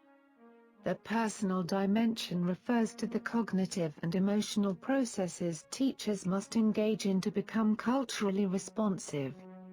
The instructional dimension includes materials, strategies and activities that form the basis of instruction. All three dimensions significantly interact in the teaching and learning process and are critical to understanding the effectiveness of culturally responsive pedagogy. So, let us look these three dimensions in brief as cited by Richards and others, 2006. Schaefer, 1994. Sullivan and Avant, 2009. The institutional dimension: what must the educational system do? The educational system is the institution that provides the physical and political structure for schools.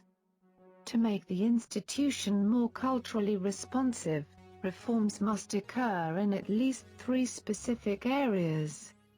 1. Organization of the school. This includes the administrative structure and the way it relates to diversity and the use of physical space in planning schools and arranging classrooms. 2. School policies and procedures. This refers to those policies and practices that impact on the delivery of services to students from diverse backgrounds. 3.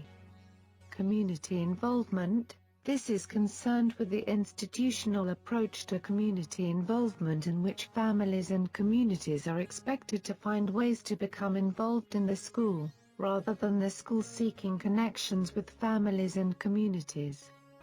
Although all three areas in the institution must become more culturally responsive, a particular concern is the impact of school policies and procedures on the allocation of resources.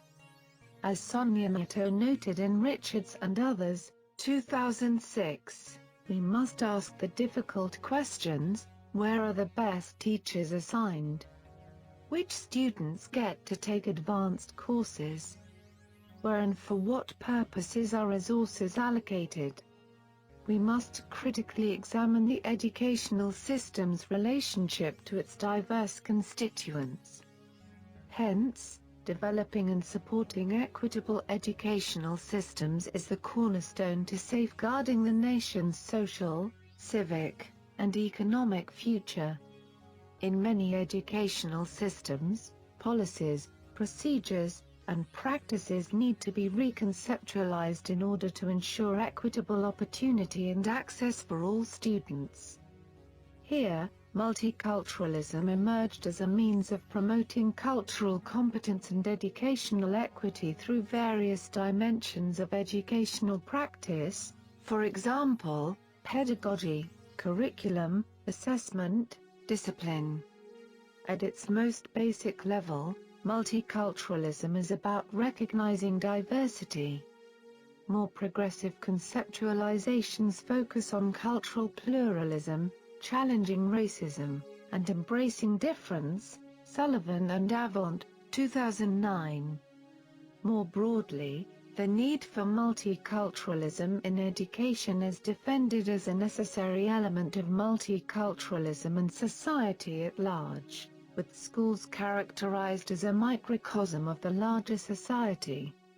Multiculturalism and pluralism are highlighted as a means of preparing all students to be contributing citizens in a multicultural society. However, despite decades of attention to this area, there has been surprisingly little progress in closing achievement gaps or creating more equitable education systems. So we must ask whether multicultural approaches have been successful, and what changes continue to be necessary in order to create systems with the capability of supporting diverse learners, Sullivan and Avant, 2009. This notion entails to us to move toward culturally responsive school practices. Because a culturally responsive approach to education is grounded in the belief that all students can excel in academic endeavors when a.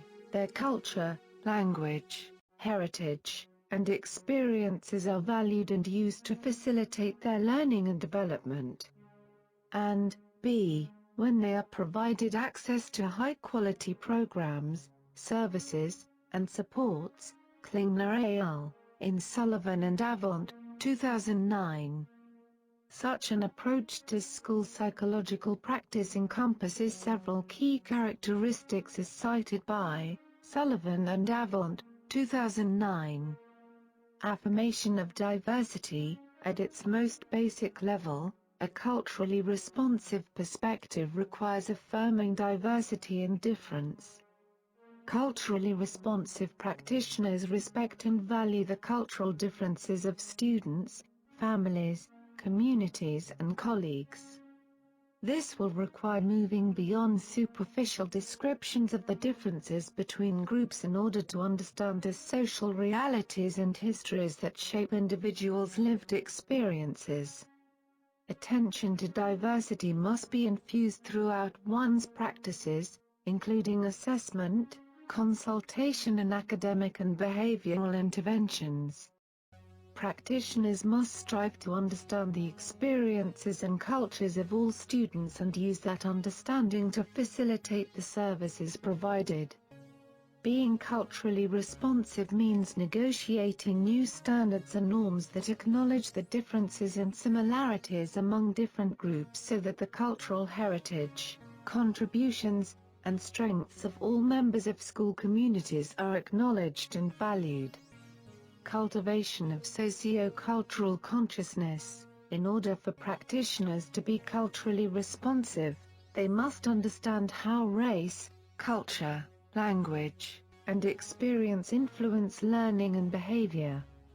This will require the often difficult process of examining assumptions of power and privilege, in addition to questioning structures that support or hinder equitable access and participation in educational opportunities for members of different groups. Viewing our fields specifically, and educational systems generally, from a culturally responsive perspective means considering how certain assumptions or practices benefit some and not others, and for what purposes, and formulating a vision to prevent the marginalization, denigration, and oppression of individuals on the basis of membership in a particular group, for example, students identified as minorities, disabled. Examination of the different cultures that shape schools. Fostering cultural responsiveness also requires recognizing and examining the cultural nature of schooling and educational practices. We must be cognizant that in addition to the cultures from which individuals come, specific cultures are created within schools and classrooms. Consequently, systems and practitioners develop formal and informal regularities, for example, beliefs, theories, policies, that guide professional behavior, for example, selection of practices, instruments. Often these regularities are enacted with little conscious thought. They are simply the way things are, which is also assumed to be the way things should be, which blinds us to the possibility of change or improvement. We must also be aware of the organization and distribution of power in the system of education, from the federal level to individual interactions. Power relations are manifested in classrooms, buildings, districts, and communities, and the way in which they play out must be considered for their implications regarding student learning and behavior. Promotion of change. A culturally responsive practitioner should work to foster positive change and collaborate with educators to promote equity. Given that systemic change is difficult, start with your own practice and work out and up. An important element will be engaging educators and families in collaborative work, whether engaging in assessment, intervention, or consultation. Seek to engage all relevant stakeholders, including students and families, in the processes from the onset. Work to establish positive, respectful relationships with them and arrange ways for them to engage meaningfully in the process, integrating the input from all in the final decisions and processes, for example, problem definition, data collection, generation of option, implementation plans, evaluation, etc. Change efforts, whether large-scale or small, have greater chances at success when they meaningfully involve all of those directly and indirectly affected by the change.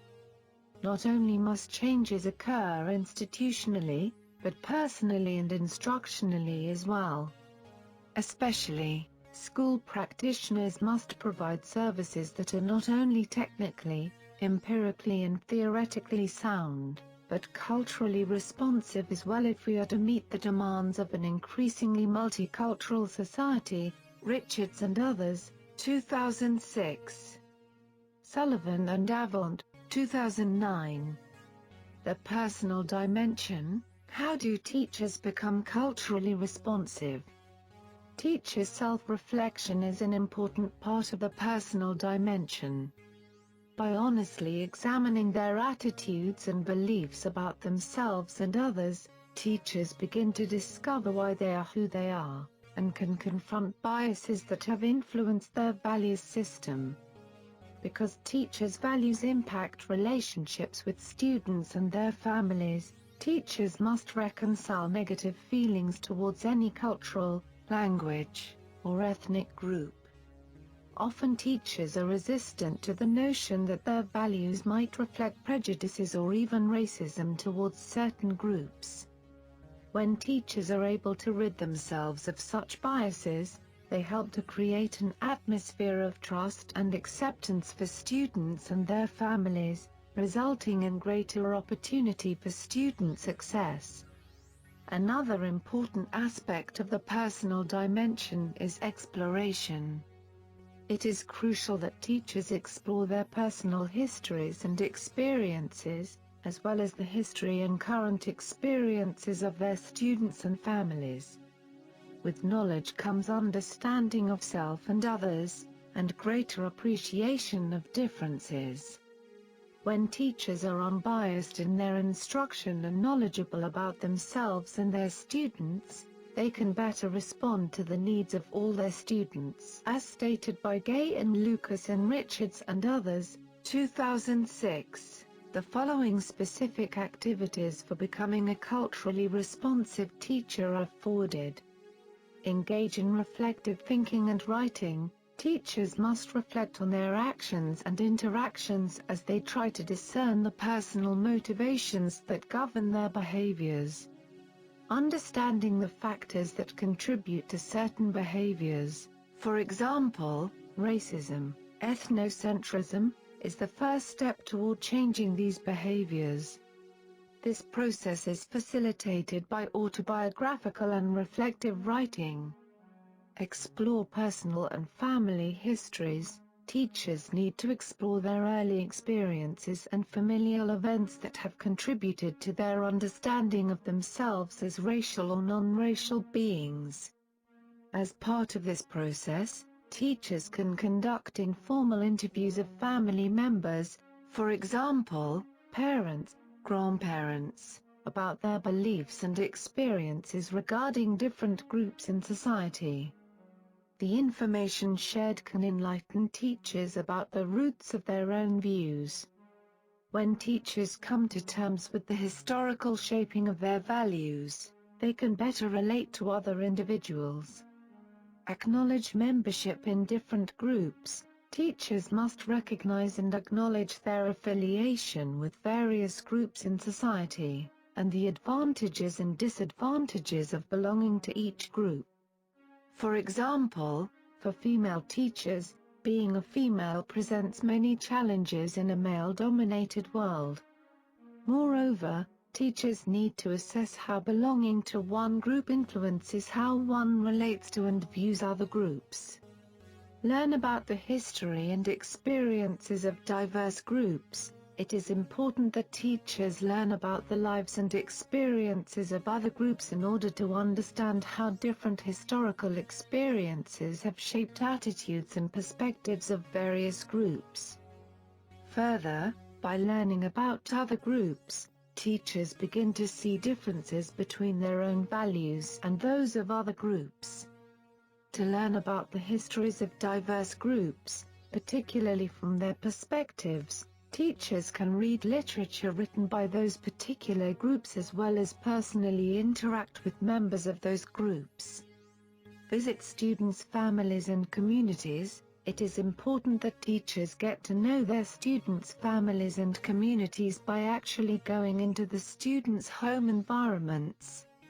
This allows teachers to relate to their student as more than just bodies in the classroom but also as social and cultural beings connected to a complex social and cultural network. Moreover, by becoming familiar with students' home lives, teachers gain insight into the influences on the students' attitudes and behaviors. Additionally, teachers can use the families and communities as resources. For example, classroom helpers or speakers, that will contribute to the educational growth of the students. Visit or read about successful teachers in diverse settings. Teachers need to learn about successful approaches to educating children from diverse backgrounds. By actually visiting classrooms of successful teachers of children from diverse backgrounds and/or reading authentic accounts of such success, teachers can gain exemplary models for developing their own skills. develop an appreciation of diversity. To be effective in a diverse classroom, teachers must have an appreciation of diversity. They must view difference as the norm in society and reject notions that any one group is more competent than another. This entails developing respect for differences, and the willingness to teach from this perspective. Moreover, there must be an acknowledgement that the teacher's views of the world are not the only views. Participate in reforming the institution. The educational system has historically fostered the achievement of one segment of the school population by establishing culturally biased standards and values. The monocultural values of schools have promoted biases in curriculum development and instructional practices that have been detrimental to the achievement of students from culturally and linguistically diverse backgrounds. Teachers need to participate in reforming the educational system so that it becomes inclusive. As the direct link between the institution and the students, teachers are in a pivotal position to facilitate change. By continuing a traditional conform or fail approach to instruction, teachers perpetuate a monocultural institution. By questioning traditional policies and practices, and by becoming culturally responsive in instruction, teachers work toward changing the institution. In relation to the importance of accommodating diversity and cultural values of community and students, Burns, 2010, 232, acknowledged the teacher's role as socializing agent as follows. For more than 25 years, I have asked my students to think back over their education in elementary, middle, and high school and remember the characteristics of their best teacher and those of their worst. Though the exact wording differs, without fail best teachers are interesting, competent, caring, encouraging, and flexible, yet have demanding standards. Worst teachers are boring, incompetent, distant, demeaning, and rigid with inflexible standards, or inconsistent with lax standards. After exploring reasons for students' choices, the message becomes quite clear: best teachers make students want to learn and reinforce their efforts, while worst teachers turn students off. When we are applying the above suggested functions, we may confront with so many problems. To mention some, a cultural mismatch between teachers and the children they teach can result in uncomfortable classroom experiences for some children and teachers. Their teachers often differ from their families in race, culture and language. Classroom expectations and patterns of communication may also differ from those at home. Still, understanding and acknowledging the validity of different cultural behaviors and beliefs can present challenges for some teachers. Hence, as the teachers plan for their groups of children and as they set their classroom rules and policies, checking for inclusiveness must be a part of the process. Even the most sensitive and knowledgeable teacher may err in this process. However, the important act is what teachers do when they realize that their classrooms are not inclusive. Today's classrooms require teachers to educate students varying in culture, language, abilities, and many other characteristics. To meet this challenge, teachers must employ not only theoretically sound but also culturally responsive pedagogy. Teachers must create a classroom culture where all students regardless of their cultural and linguistic background are welcomed and supported, and provided with the best opportunity to learn. Eventually, the following is a list of suggestions to facilitate the creation of a culturally diverse classroom. Swafford and Dainty, 2009. 1. Since teachers are models for their students, they should use language that respects all diversities. An example would be to use person-first language by referring to the student first, such as the child with special needs rather than the handicapped student. 2. Display articles and advertisements that discuss diverse cultures. 3. Display simple phrases or label items in the classroom in multiple languages. Visual aids are more effective when they are graphic and pictorial. 4. Build a classroom community where all are treated with respect. 5. Use cooperative learning and activities that enhance a mutual respect and ones that allow students to learn about each other. 6. Treat each culture as a unique culture by not lumping together all minorities or exceptionalities. For instance, do not assume that all students that speak Amharic or Tigrinya speak the same dialect and can understand each other. For example, there are many dialects in Amhara region. 7. Encourage participation of all students even if it requires the uses of nods, hand signals, and visuals. 8. Use peer tutoring and collaborative activities to assist students. The instructional dimension: how does instruction become culturally responsive? When the tools of instruction, that is, books, teaching methods, and activities, are incompatible with, or worse marginalize, the student's cultural experiences, disconnect with school is likely. For some students this rejection of school may take the form of simply underachieving. For others, rejection could range from not performing at all to dropping out of school completely. Culturally responsive pedagogy recognizes and utilizes the student's culture and language in instruction, and ultimately respects the student's personal and community identities. As stated by Banks in Richards and others, 2006, the following specific activities for becoming a culturally responsive instruction are important.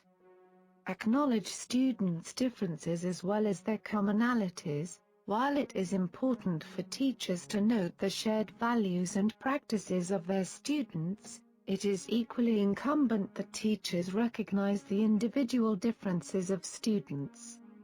Certainly, culture and language may contribute to behaviors and attitudes exhibited by students. For example, some cultures forbid children to engage in direct eye contact with adults. Thus, when these children refuse to look at the teacher, they are not being defiant but practicing their culture. However, for teachers to ascribe particular characteristics to a student solely because of his/her ethnic or racial group demonstrates just as much prejudice as expecting all students to conform to mainstream cultural practices. Moreover, because each student is unique, learning needs will be different. Recognizing these distinctions enhances the ability of the teacher to address the individual needs of the students. The key is to respond to each student based on his/her identified strengths and weaknesses, and not on preconceived notions about the student's group affiliation. Validate students' cultural identity in classroom practices and instructional materials. Teachers should use textbooks, design bulletin boards and implement classroom activities culturally supportive of their students. When the school assigned textbooks and other instructional materials perpetuate stereotypes or fail to adequately represent diverse groups, teachers must supplement instruction with resources rich in diversity and sensitive in portrayal of individuals from different backgrounds. By utilizing images and practices familiar to students, teachers can capitalize on the strengths students bring to school. The more students experience familiar practices in instruction and are allowed to think differently, the greater the feeling of inclusion and the higher the probability of success. For example, in some communities, Members work together in a supportive manner to accomplish many tasks in their daily lives. Reflecting these home practices in instructional approach, such as the use of cooperative learning, increases the likelihood of success for these students. Educate students about the diversity of the world around them. As the village in which students live becomes more global, they are challenged to interact with people from various backgrounds. When students are ignorant about the differences of other groups, there is a greater probability of conflicts. Particularly in the classroom where student diversity is increasing, students need the skills to relate to each other positively, regardless of cultural and linguistic differences. Teachers need to provide students with learning opportunities, for example, have students interview individuals from other cultures.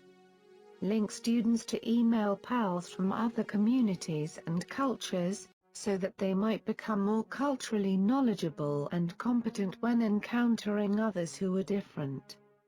Furthermore, students will develop an appreciation for other groups when they learn of the contributions of different peoples to the advancement of the human race.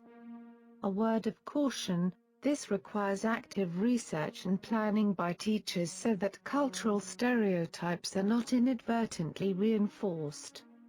Promote equity and mutual respect among students. In a classroom of diverse cultures, languages and abilities, it is imperative that all students feel fairly treated and respected.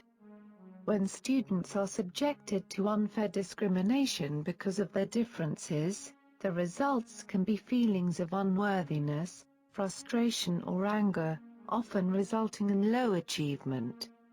Teachers need to establish and maintain standards of behavior that require respectful treatment of all in the classroom. Teachers can be role models, demonstrating fairness and reminding students that difference is normal.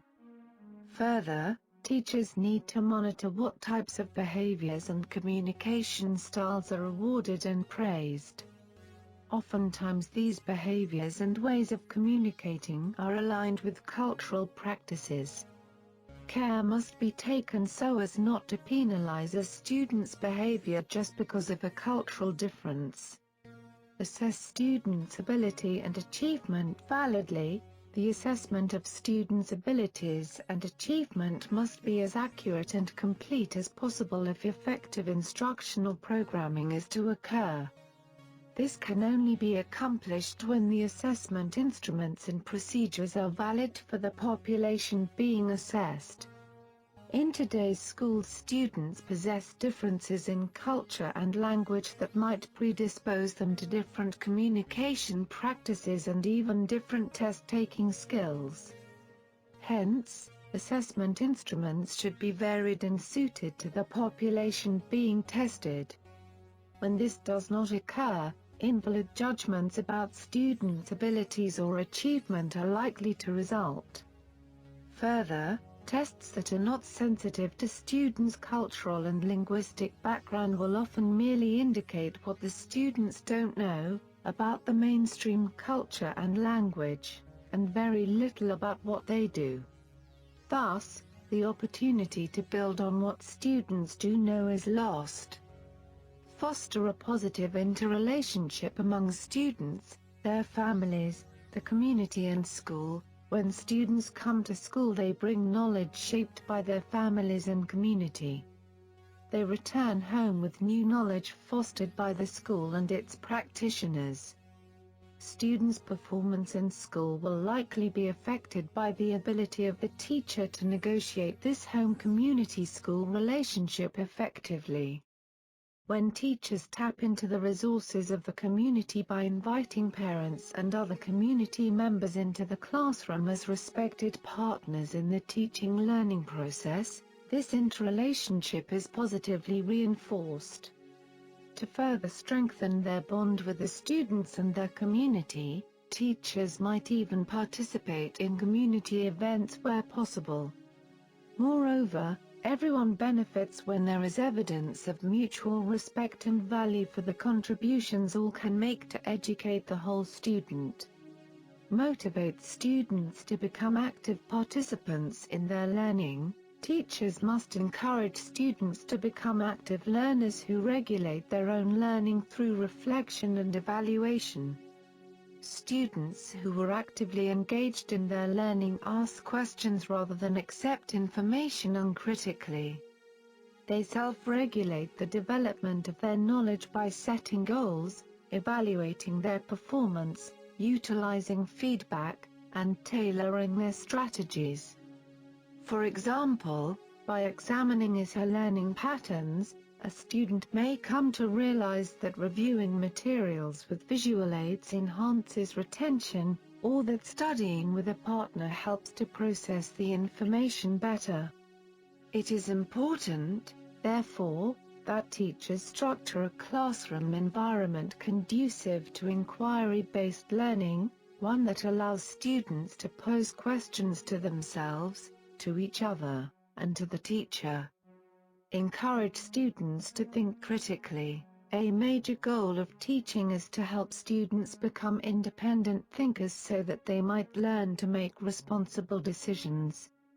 Critical thinking requires students to analyze, that is, examine constituent parts or elements, and synthesize, that is, collect and summarize, information, and to view situations from multiple perspectives. When teachers provide opportunities for students to engage in this kind of reasoning, students learn how to think outside the box.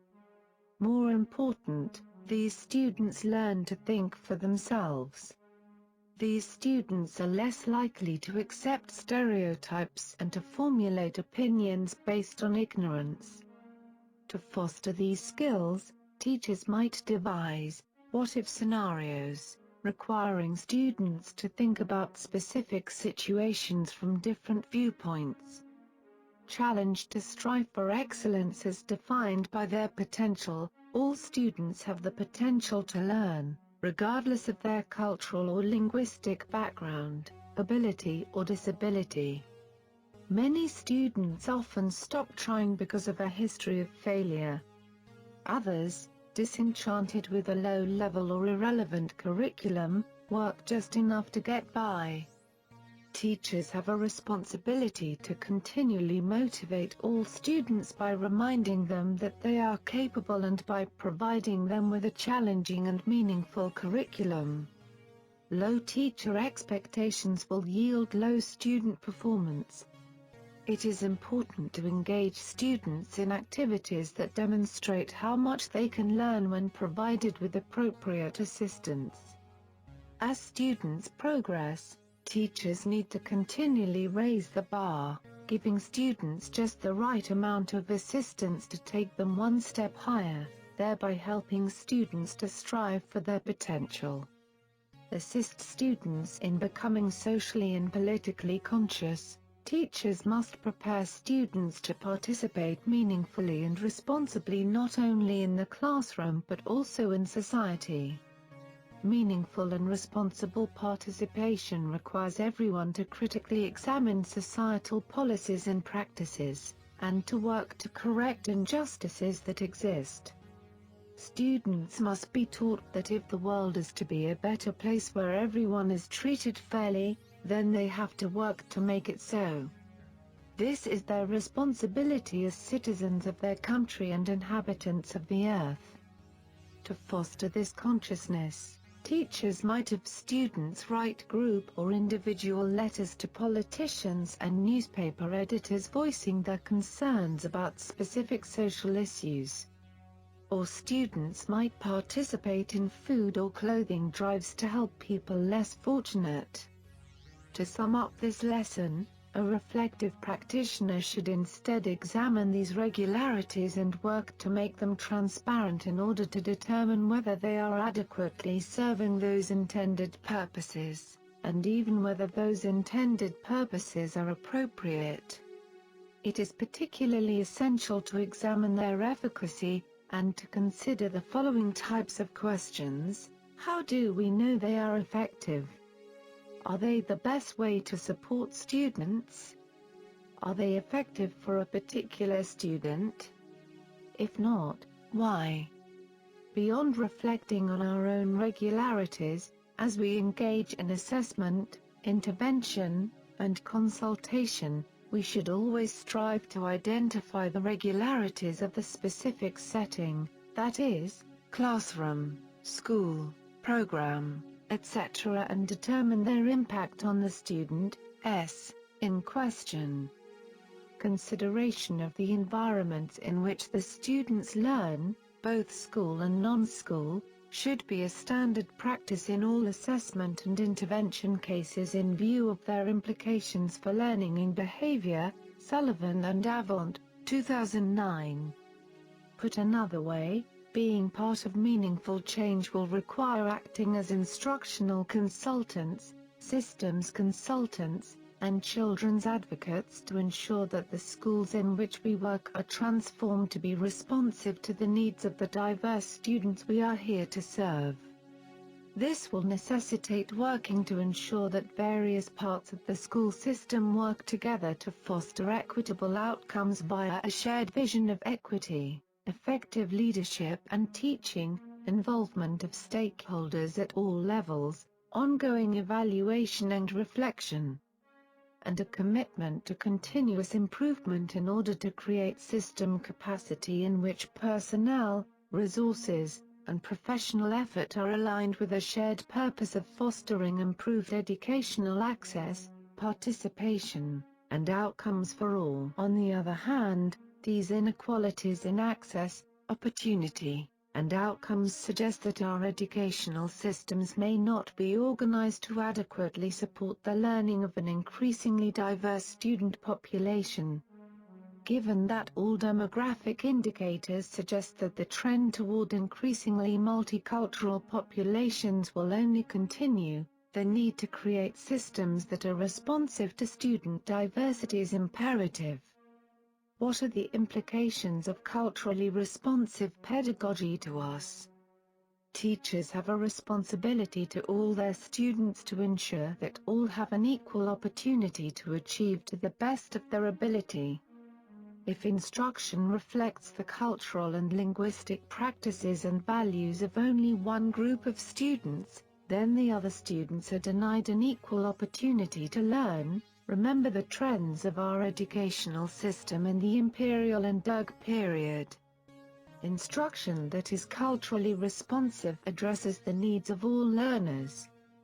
The educational system plans, the curriculum for schools, and teachers as their institutional agents transfer the prescribed content to their students.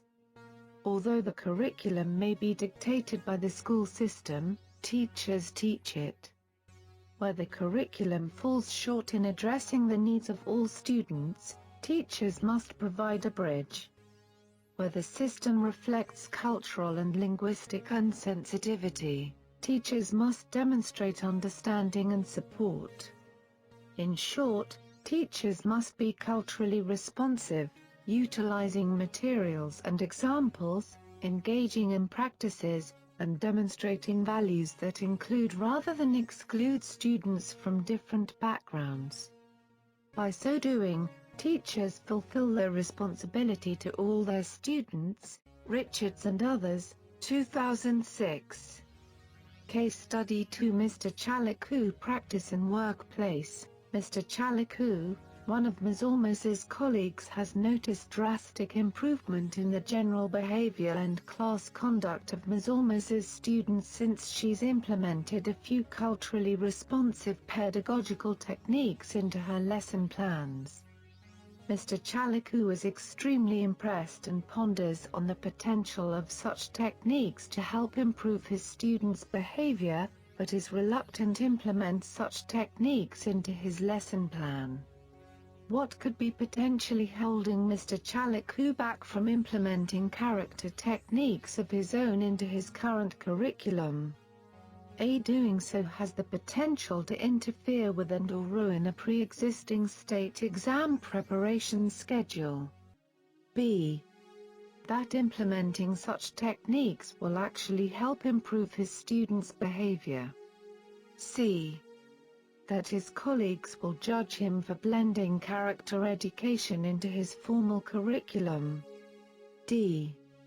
He feels that character education techniques are not as likely to work on his class of 5th graders as well as it did for Ms. Almos's class 2nd graders. Lesson 4, Diversity Management in Schools and Education. Activity. Dear learner, consider each of the above various forms of diversity discussed in this unit. What do you think the benefits of diversity in education, especially for democratic citizenship? Or what is the purpose or goal of diversity management? Recall some common celebrations that you have observed in early childhood settings, either when you were a child or more recently. Identify some situations that were not inclusive. What are some ideas that you have for making the celebrations more inclusive? Reflect about how your actions or thoughts may be culturally based. Very nice. Dear learner, this is the 4th lesson in this unit. Until now you have seen what diversity and differences means and the cultural values and practices of the community. You have also studied the purpose of accommodating diversity and what culturally responsive pedagogical practices looks like. In this lesson, you will learn about how diversity management applied in schools and education system as whole. Have a nice reading time. Schools are established in many societies of the world so as to instill in the students those skills which will afford them the opportunity of taking their rightful positions in the community. But this function cannot be adequately accomplished without the assistance of the home, because both the home and the school perform complementary functions in the moral and intellectual development of the child. This means that the child cannot be educated in a vacuum or in isolation. Therefore, for a child to be educated there must be interaction between him, her and her physical and social environment. By this we mean that education is the development of personality. It is something which goes on both inside and outside the home and in the school. In other words, education is an activity of the whole community. This means that education is used in the transmission of the cultural values. One important implication of looking at education as the transmitter of cultural values is the fact that education can be influenced by the culture of the community in which it takes place. For this reason, one may infer that for a child to be educated, he/she must be influenced by his/her environment and, in turn, be capable of influencing it. And it is only by the concept of the continuous interaction of the individual and his/her community that the development of personality can be properly understood. We have noted above that education is a means through which the cultural values of a particular community are transmitted from one generation to another. Through this process, the community is able to achieve basic social conformity and ensure that its traditional values, beliefs, attitudes and aspirations are maintained and preserved.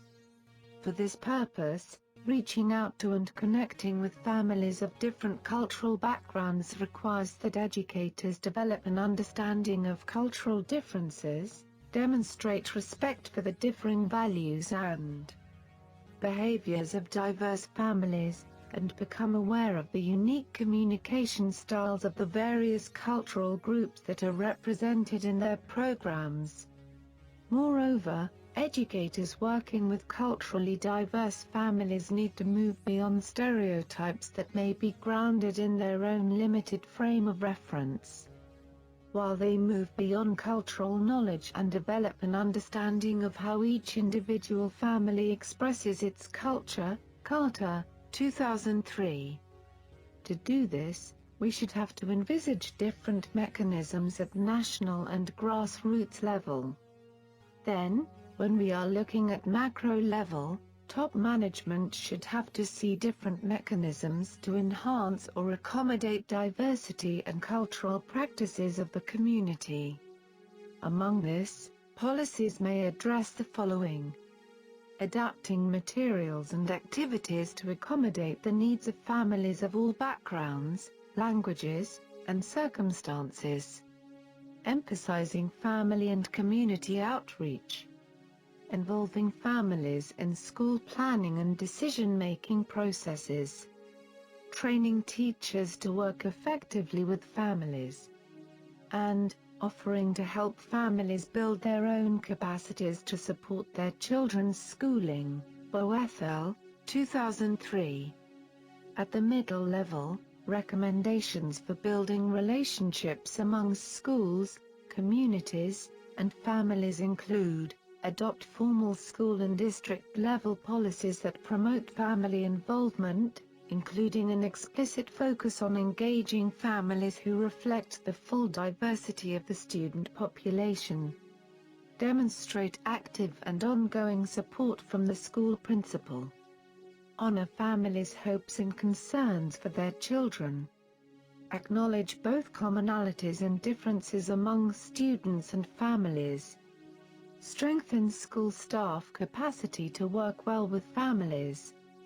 Provide supports to help particularly minority families, if any, understand how schools work and what's expected of both families and students. Make outreach a priority. Take the extra steps necessary to make it possible for families to get involved at school, as well as at home. Provide families with training and resources to support early literacy. Help families use specific communication and monitoring strategies to support their children's learning. And encourage and support student involvement in a range of school and community-sponsored extracurricular and after-school activities. Boethel, 2003. At the grassroots level, school principals can show their support by communicating often with families, in their native language, through school newsletters, bulletins, and other written materials. Stress the importance of outreach and welcoming practices or important elements in any outreach plan. Ensuring that families and school staffs can communicate in the language with which family members are most comfortable. Post welcoming signs and other information in the languages spoken in the community. Making it as easy as possible for families to participate in school activities. For example, schedule meetings to accommodate working parents. Work with volunteers or community-based organizations to help with childcare and transportation. Participating in community activities, such as church and social or civic events, is another way of getting to know, and becoming known by, the varied members of the school's community. Parents' partnerships through daily communication, building mutual trust, working to understand parents' preferences, and respecting cultural and family differences. And members of each child's family are encouraged to be involved in ways in which they feel comfortable. Boethel, 2003. Finally, at a school level, especially for teachers, strengthen school staff's capacity to work well with families has paramount outcomes. Among the strategies used at this level, the following are important points to be considered. Teachers need help to build both understanding and practical strategies for engaging effectively with families, particularly when those families' backgrounds and life circumstances are quite different from their own. The staff will respect cultural diversity. The staff will include all children in all opportunities, speaking favorably about variations in physical characteristics and cultural heritage. The staff will respect the dignity of each family and its culture, customs, and beliefs.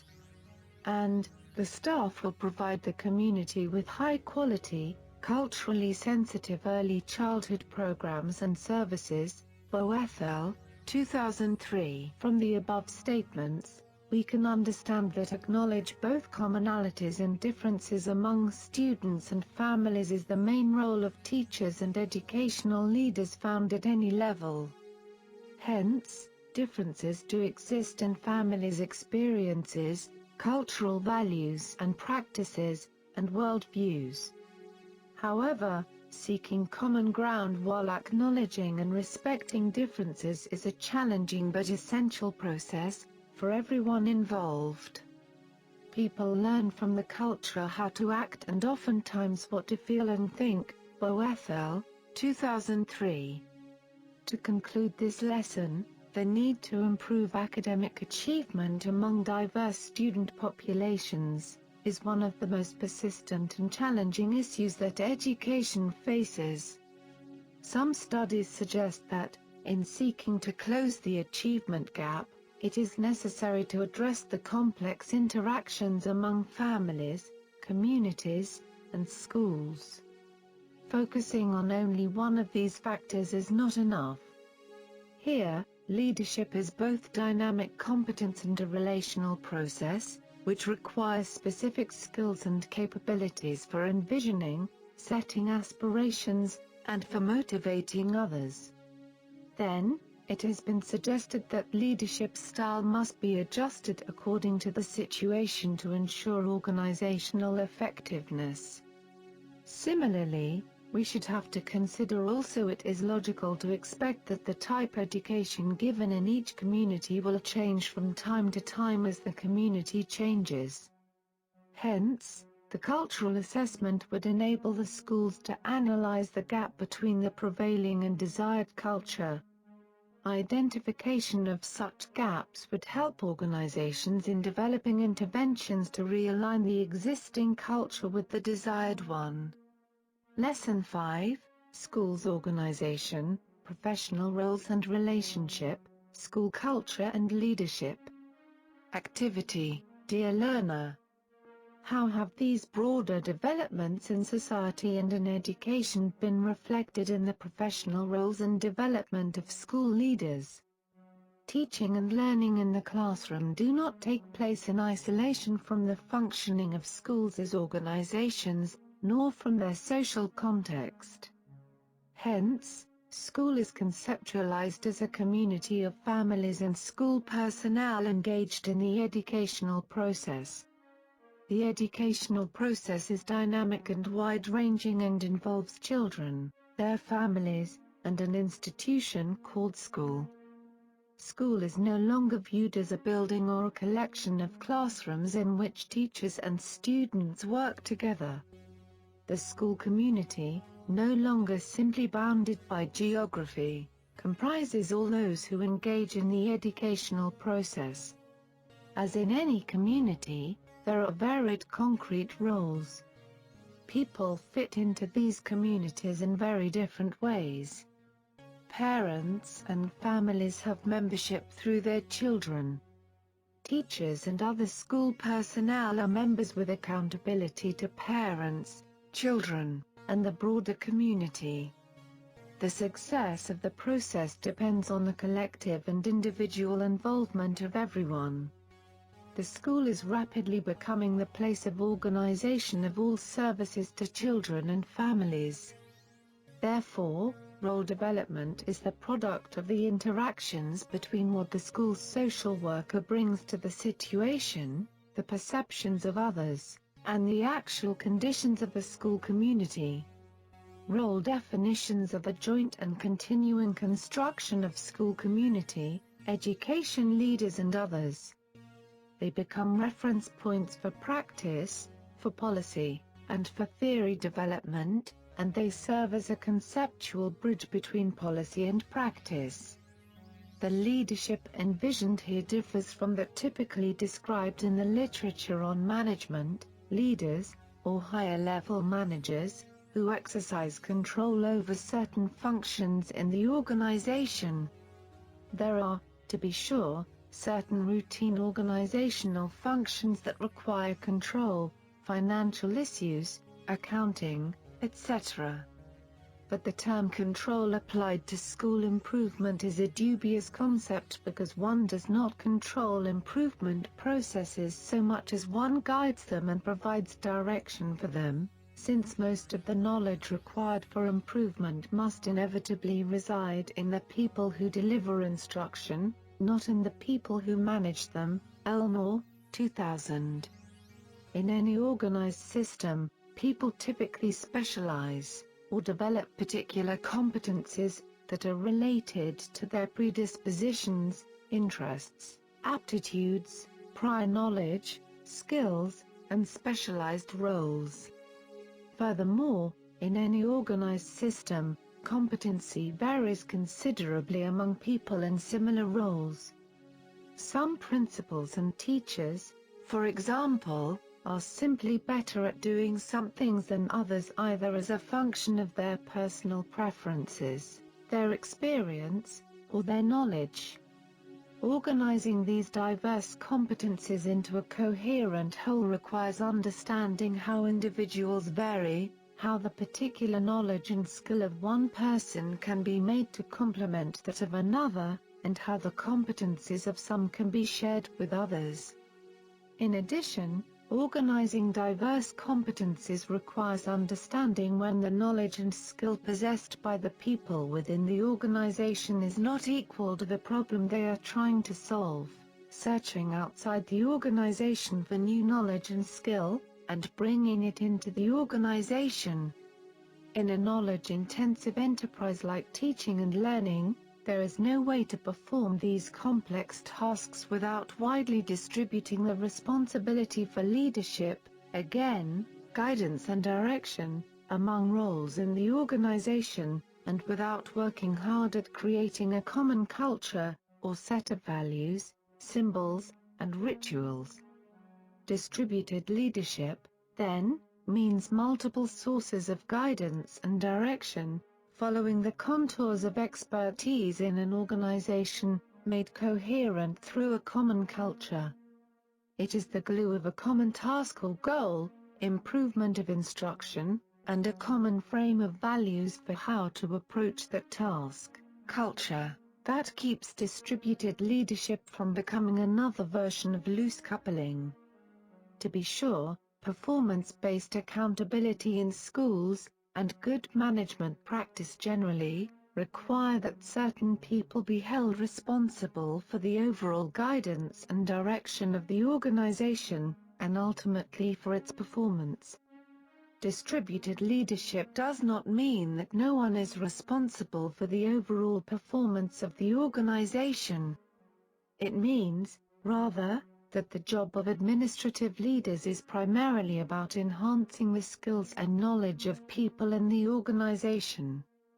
Creating a common culture of expectations around the use of those skills and knowledge, holding the various pieces of the organization together in a productive relationship with each other, and holding individuals accountable for their contributions to the collective result. Elmore, 2000.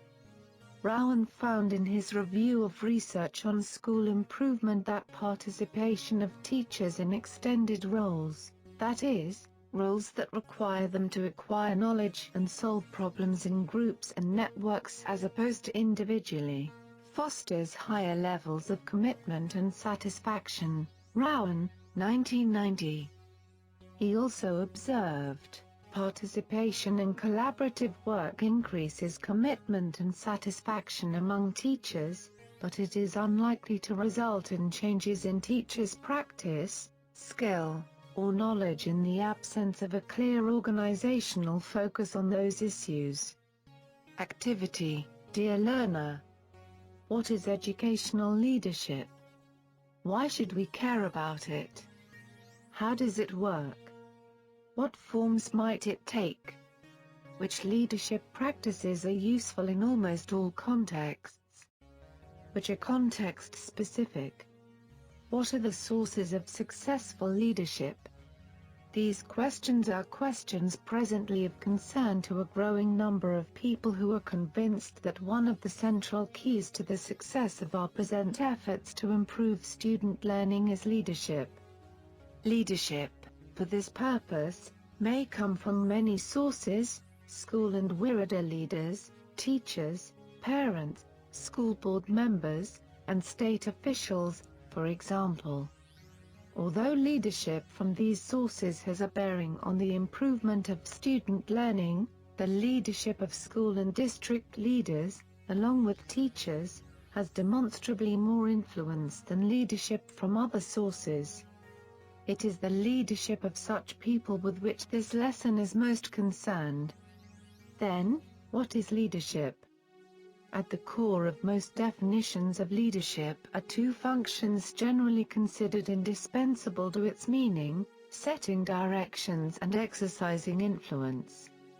Each of these functions can be carried out in different ways, with such differences distinguishing the many models of leadership from one another. As YUKL, 1994, notes, leadership influences the interpretation of events for followers, the choice of objectives for the group or organization, the organization of work activities to accomplish objectives, the motivation of followers to achieve the objectives, the maintenance of cooperative relationships and teamwork, and the enlistment of support and cooperation from people outside the group or organization. But leadership is a highly complex concept. So it is important to ask whether the value typically attributed to educational leadership is actually warranted by the evidence or not.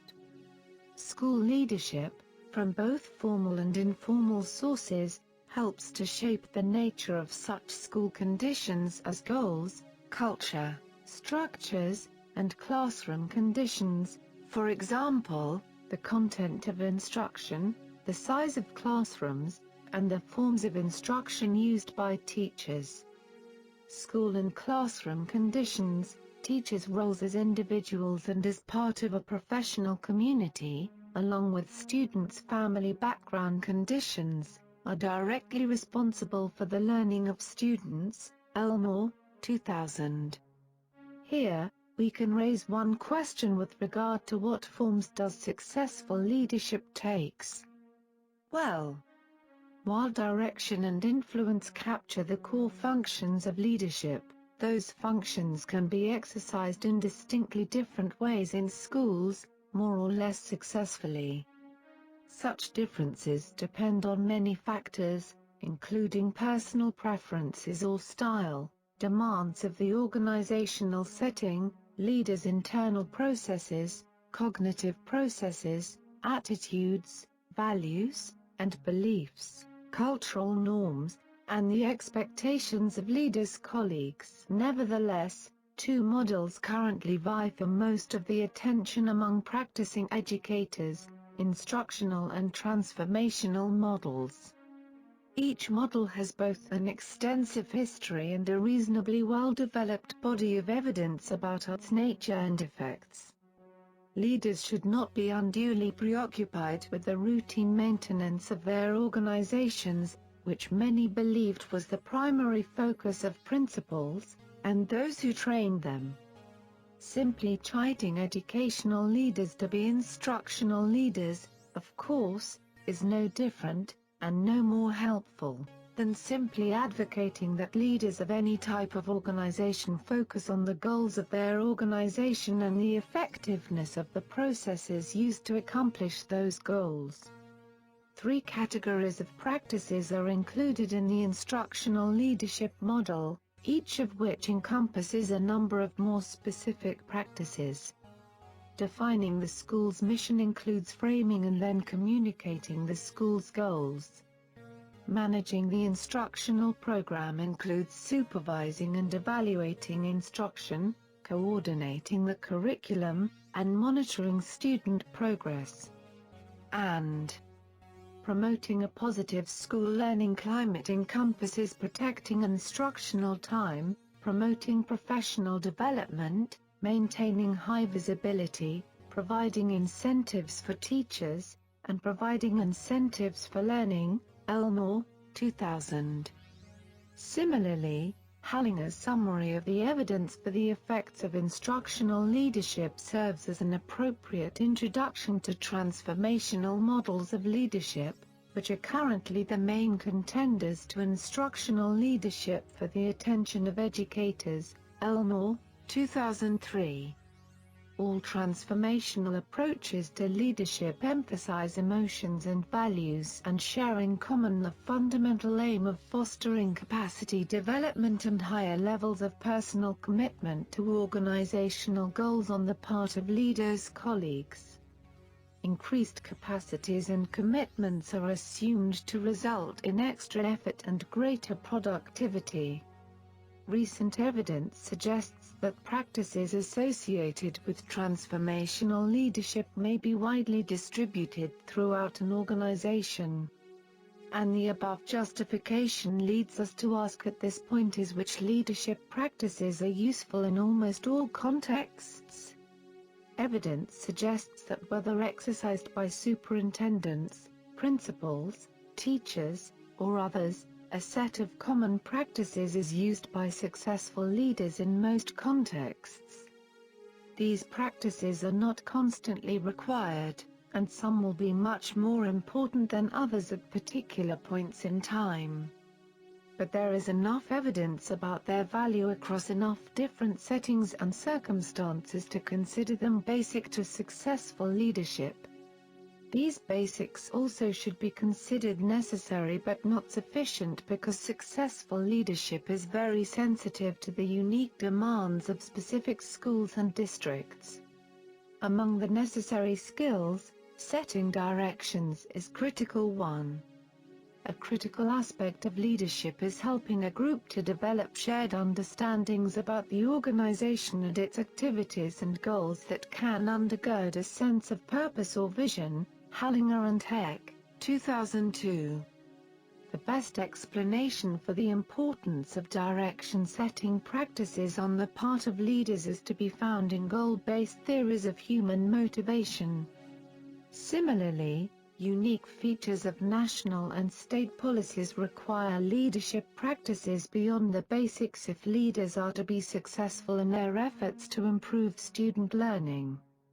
Available evidence suggests that to be successful in such highly accountable policy contexts, school and district leaders need to draw on practices that contribute to several key goals of school leadership. Moreover, when schools are required to have school improvement plans, as in most school districts now, school leaders need to master skills associated with productive planning and the implementation of such plans. Here, we can add one critical issue: what are the sources of successful leadership? Neither superintendents nor principals can tackle the leadership task by themselves. Highly successful leaders develop and count on leadership contributions from many others in their organizations. Principals typically count on key teachers for such leadership, along with their local administrative colleagues.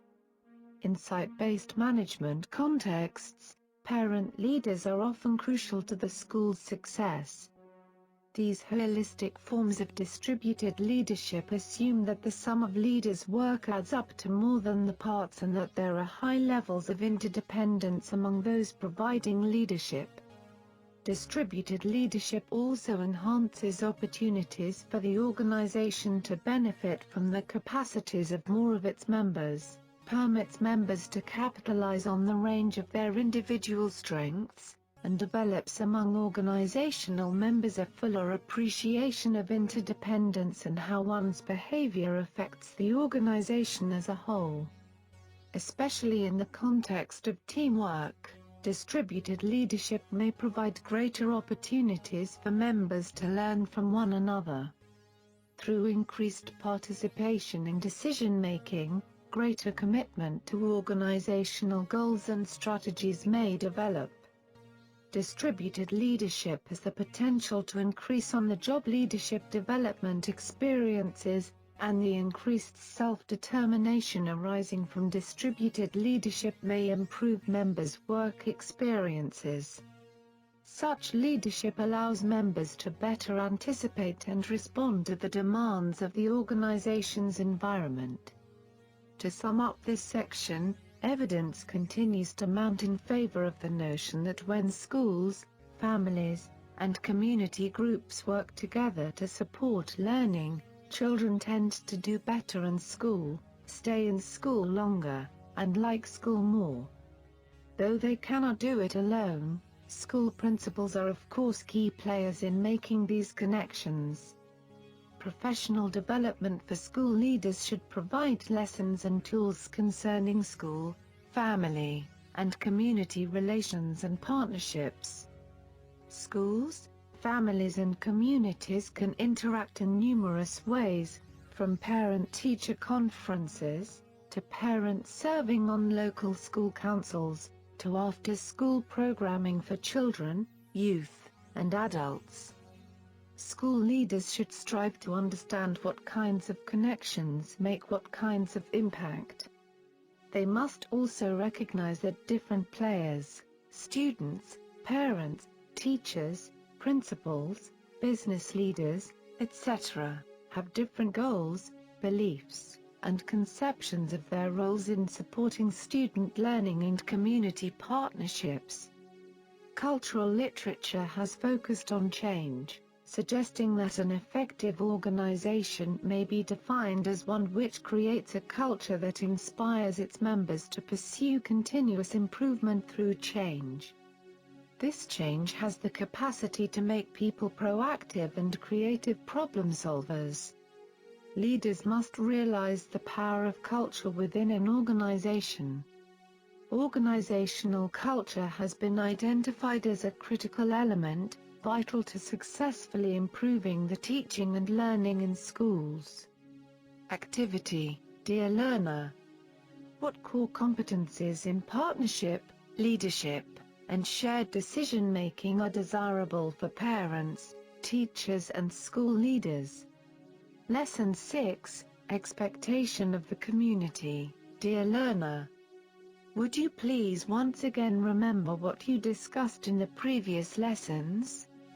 Yes, you have learned the varieties and purposes of schooling, relationships between social, political, and economic forces and educational goals, forms of education, relationship between formal policy, informal practices, formal and hidden curriculum, diversity and differences, cultural responsive pedagogy, diversity management as well as schools organization.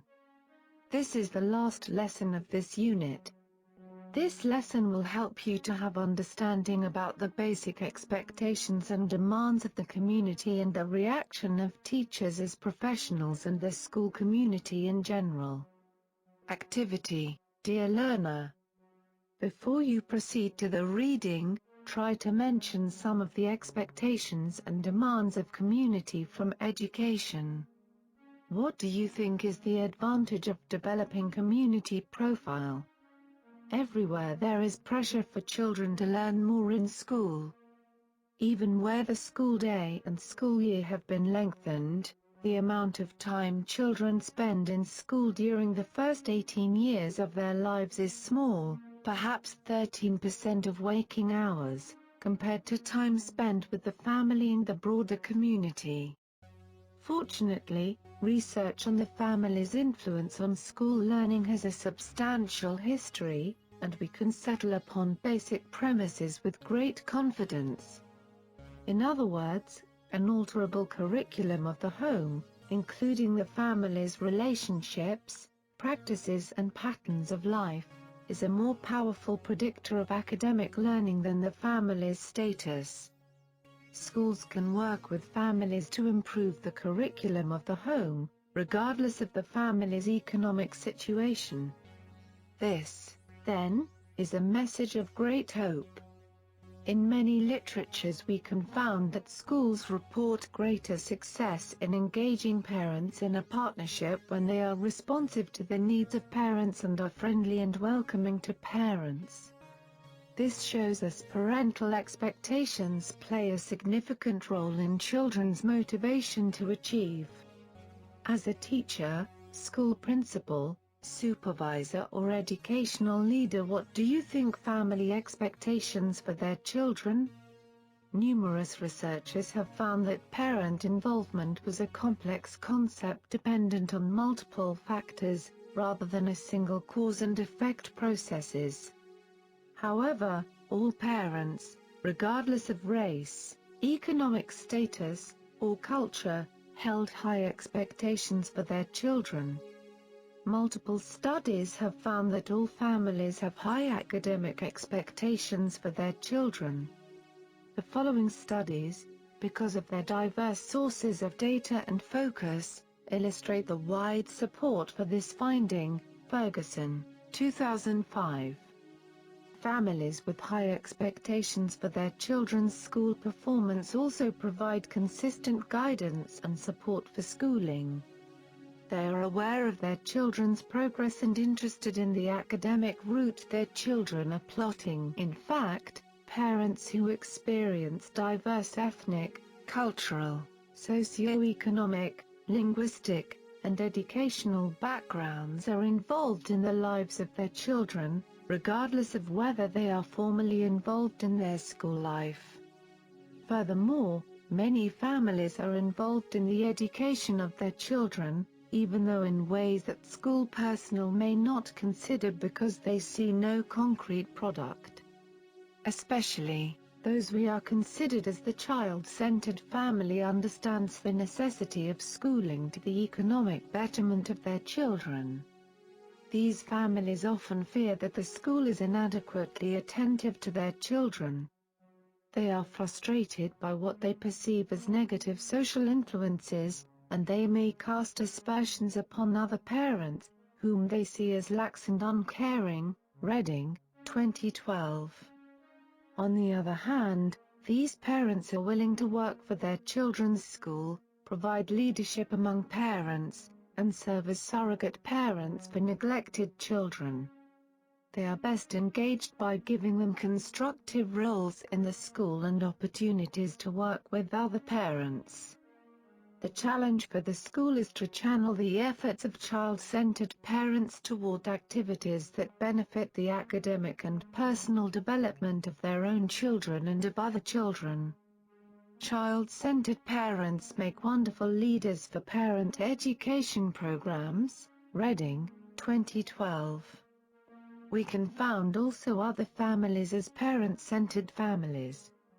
Here we can found that busy professional parents value schooling but are sometimes so absorbed by their careers and personal interests that they are disengaged from close involvement in their children's lives.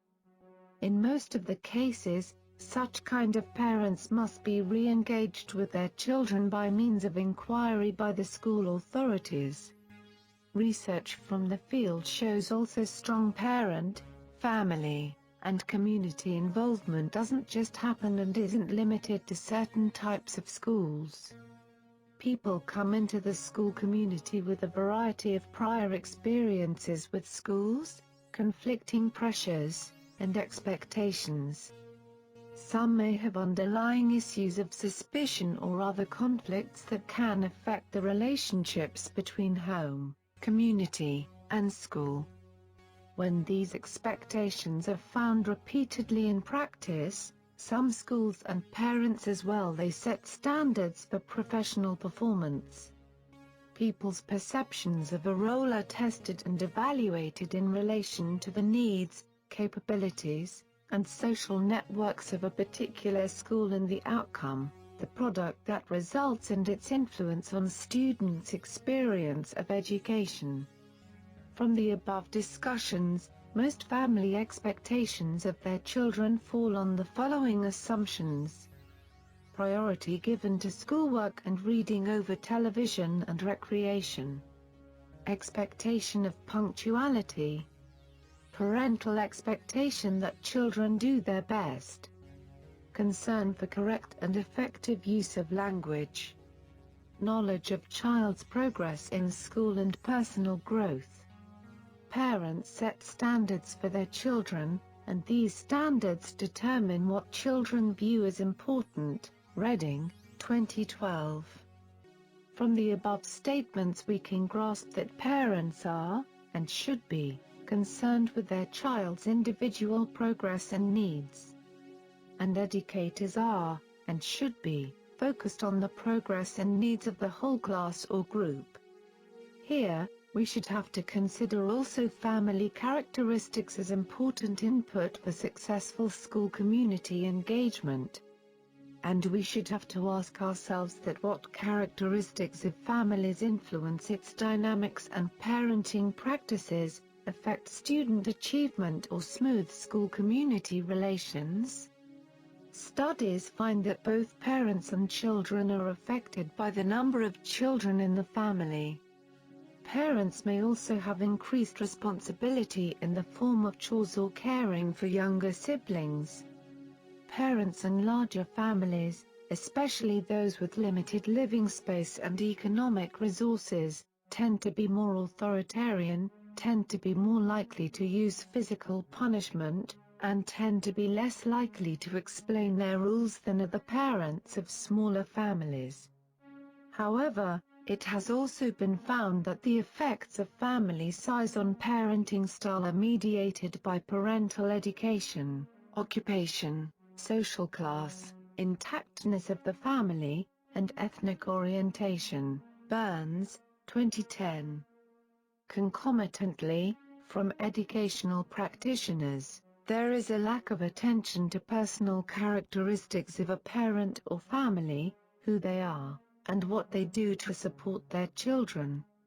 As educational leaders, these issues require us to consider the emphasis is on the family as a whole rather than the individuals within it.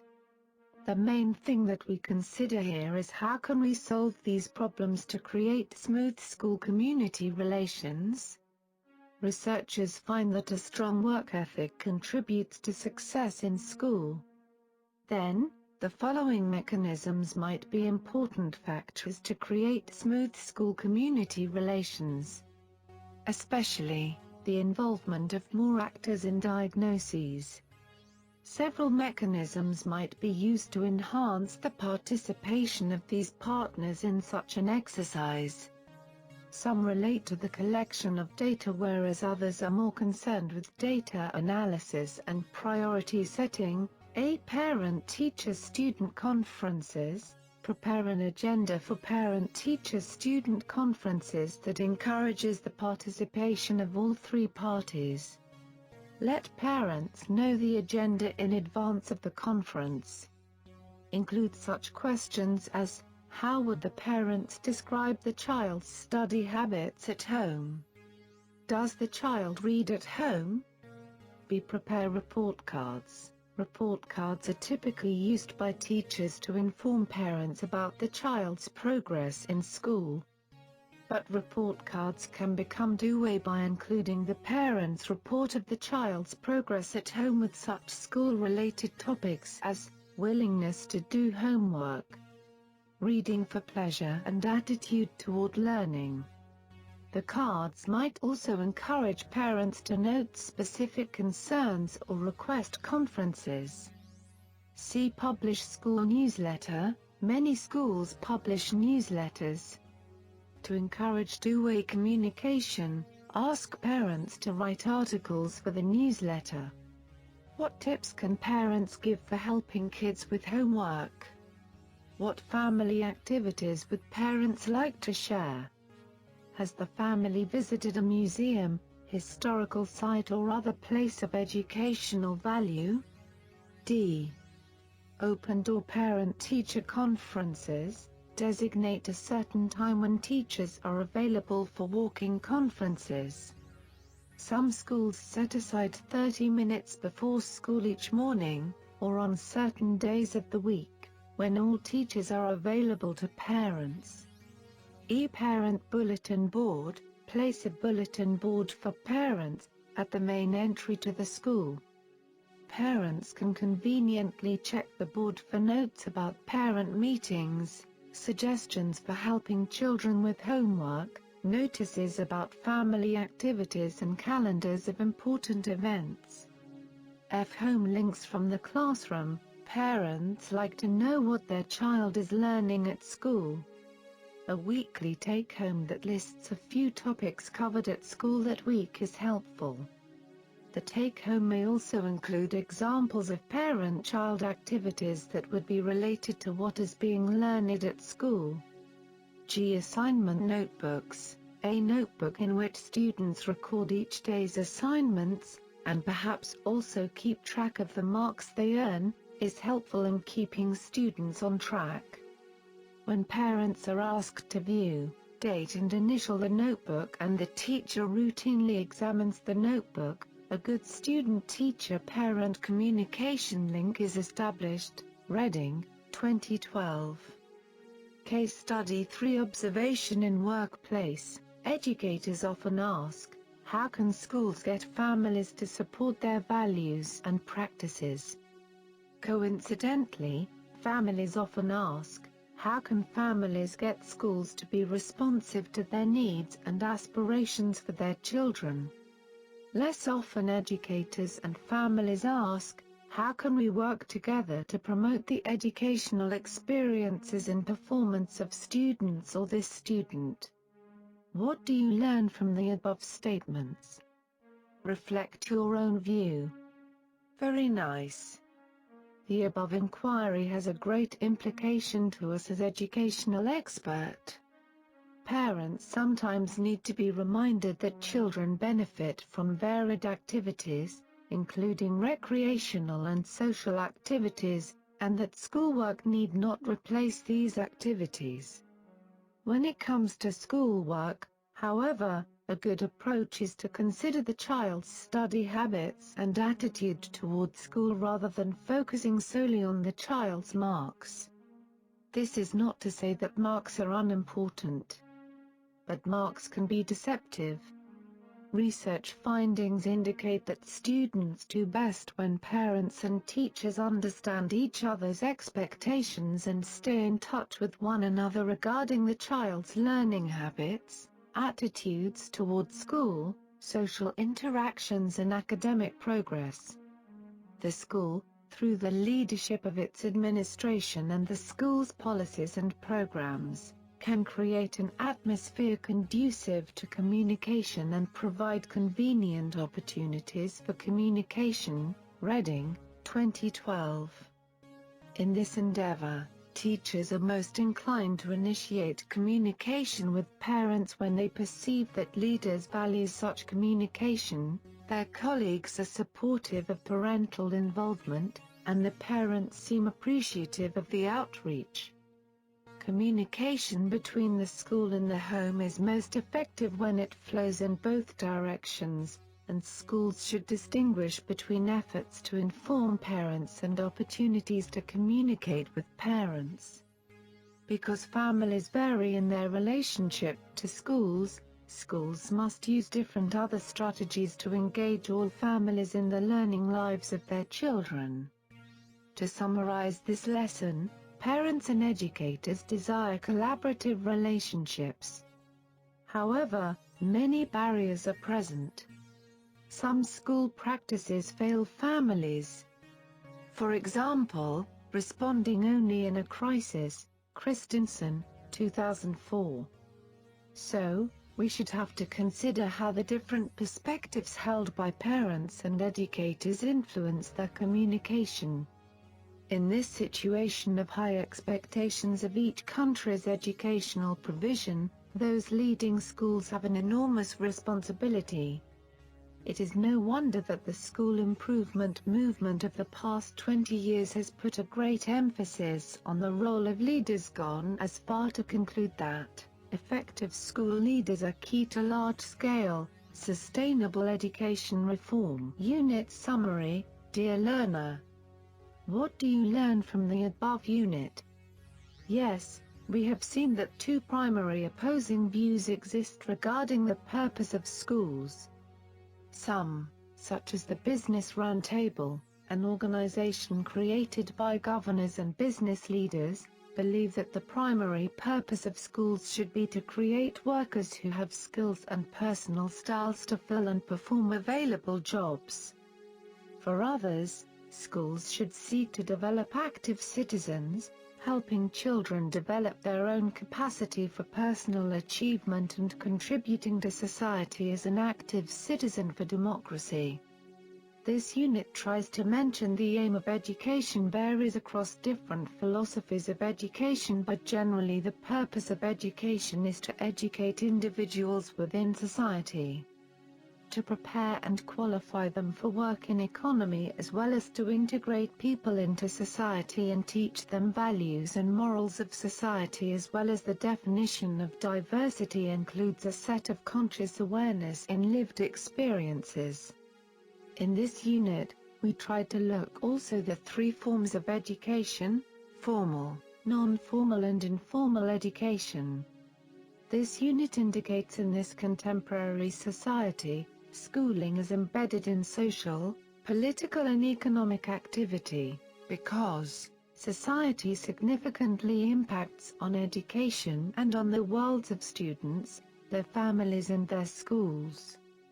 Besides, we have seen what curriculum, the major types of curriculum and the relationship between formal policy, informal practices, formal and hidden curriculum. With regard to diversity, we have seen that formal classroom activities and interactions with diverse peers in the informal school environment must prompt students to think in pluralistic and complex ways, and to encourage them to become committed to lifelong civic action. For this purpose, multiculturalism must move beyond basic knowledge and appreciation of diversity and cultural difference to embody responsiveness to difference in order to facilitate real change. In this unit we have seen also a culturally responsive perspective embraces the varying socio-cultural histories and experiences that students come from and legitimizes their funds of knowledge and lived experiences. Here, we have got important lessons with regard to school practitioners should think about how students and families are involved in defining the norms and expectations within a school. In this unit there are also some points with regard to school culture as a broader term and encompasses not only how students and adults feel about their school but also the values, traditions, assumptions, beliefs and ways that give the school its identity and specify its standards for behavior. We have seen also definitions throughout the literature agree that the people who exist within an organization develop culture in time. Collaborative school culture, based on mutual support, joint work, and broad agreement of educational values has been identified as a promising practice for students and teachers to learn. All the above points are the portions of unit it covers. Finally, it was indicated that students do best when parents and teachers understand each other's expectations and stay in touch with one another regarding the child's learning habits, attitudes toward school, social interactions and academic progress. Review questions. Part 1. Choose the correct answer and write the letter on the space provided. 1. Most family expectations of their children fall on the following assumptions, which 1. A. Expectation of punctuality, B. Parental expectation that children do their best, C. Concern for correct and effective use of language, D. All, E, A and C. 2.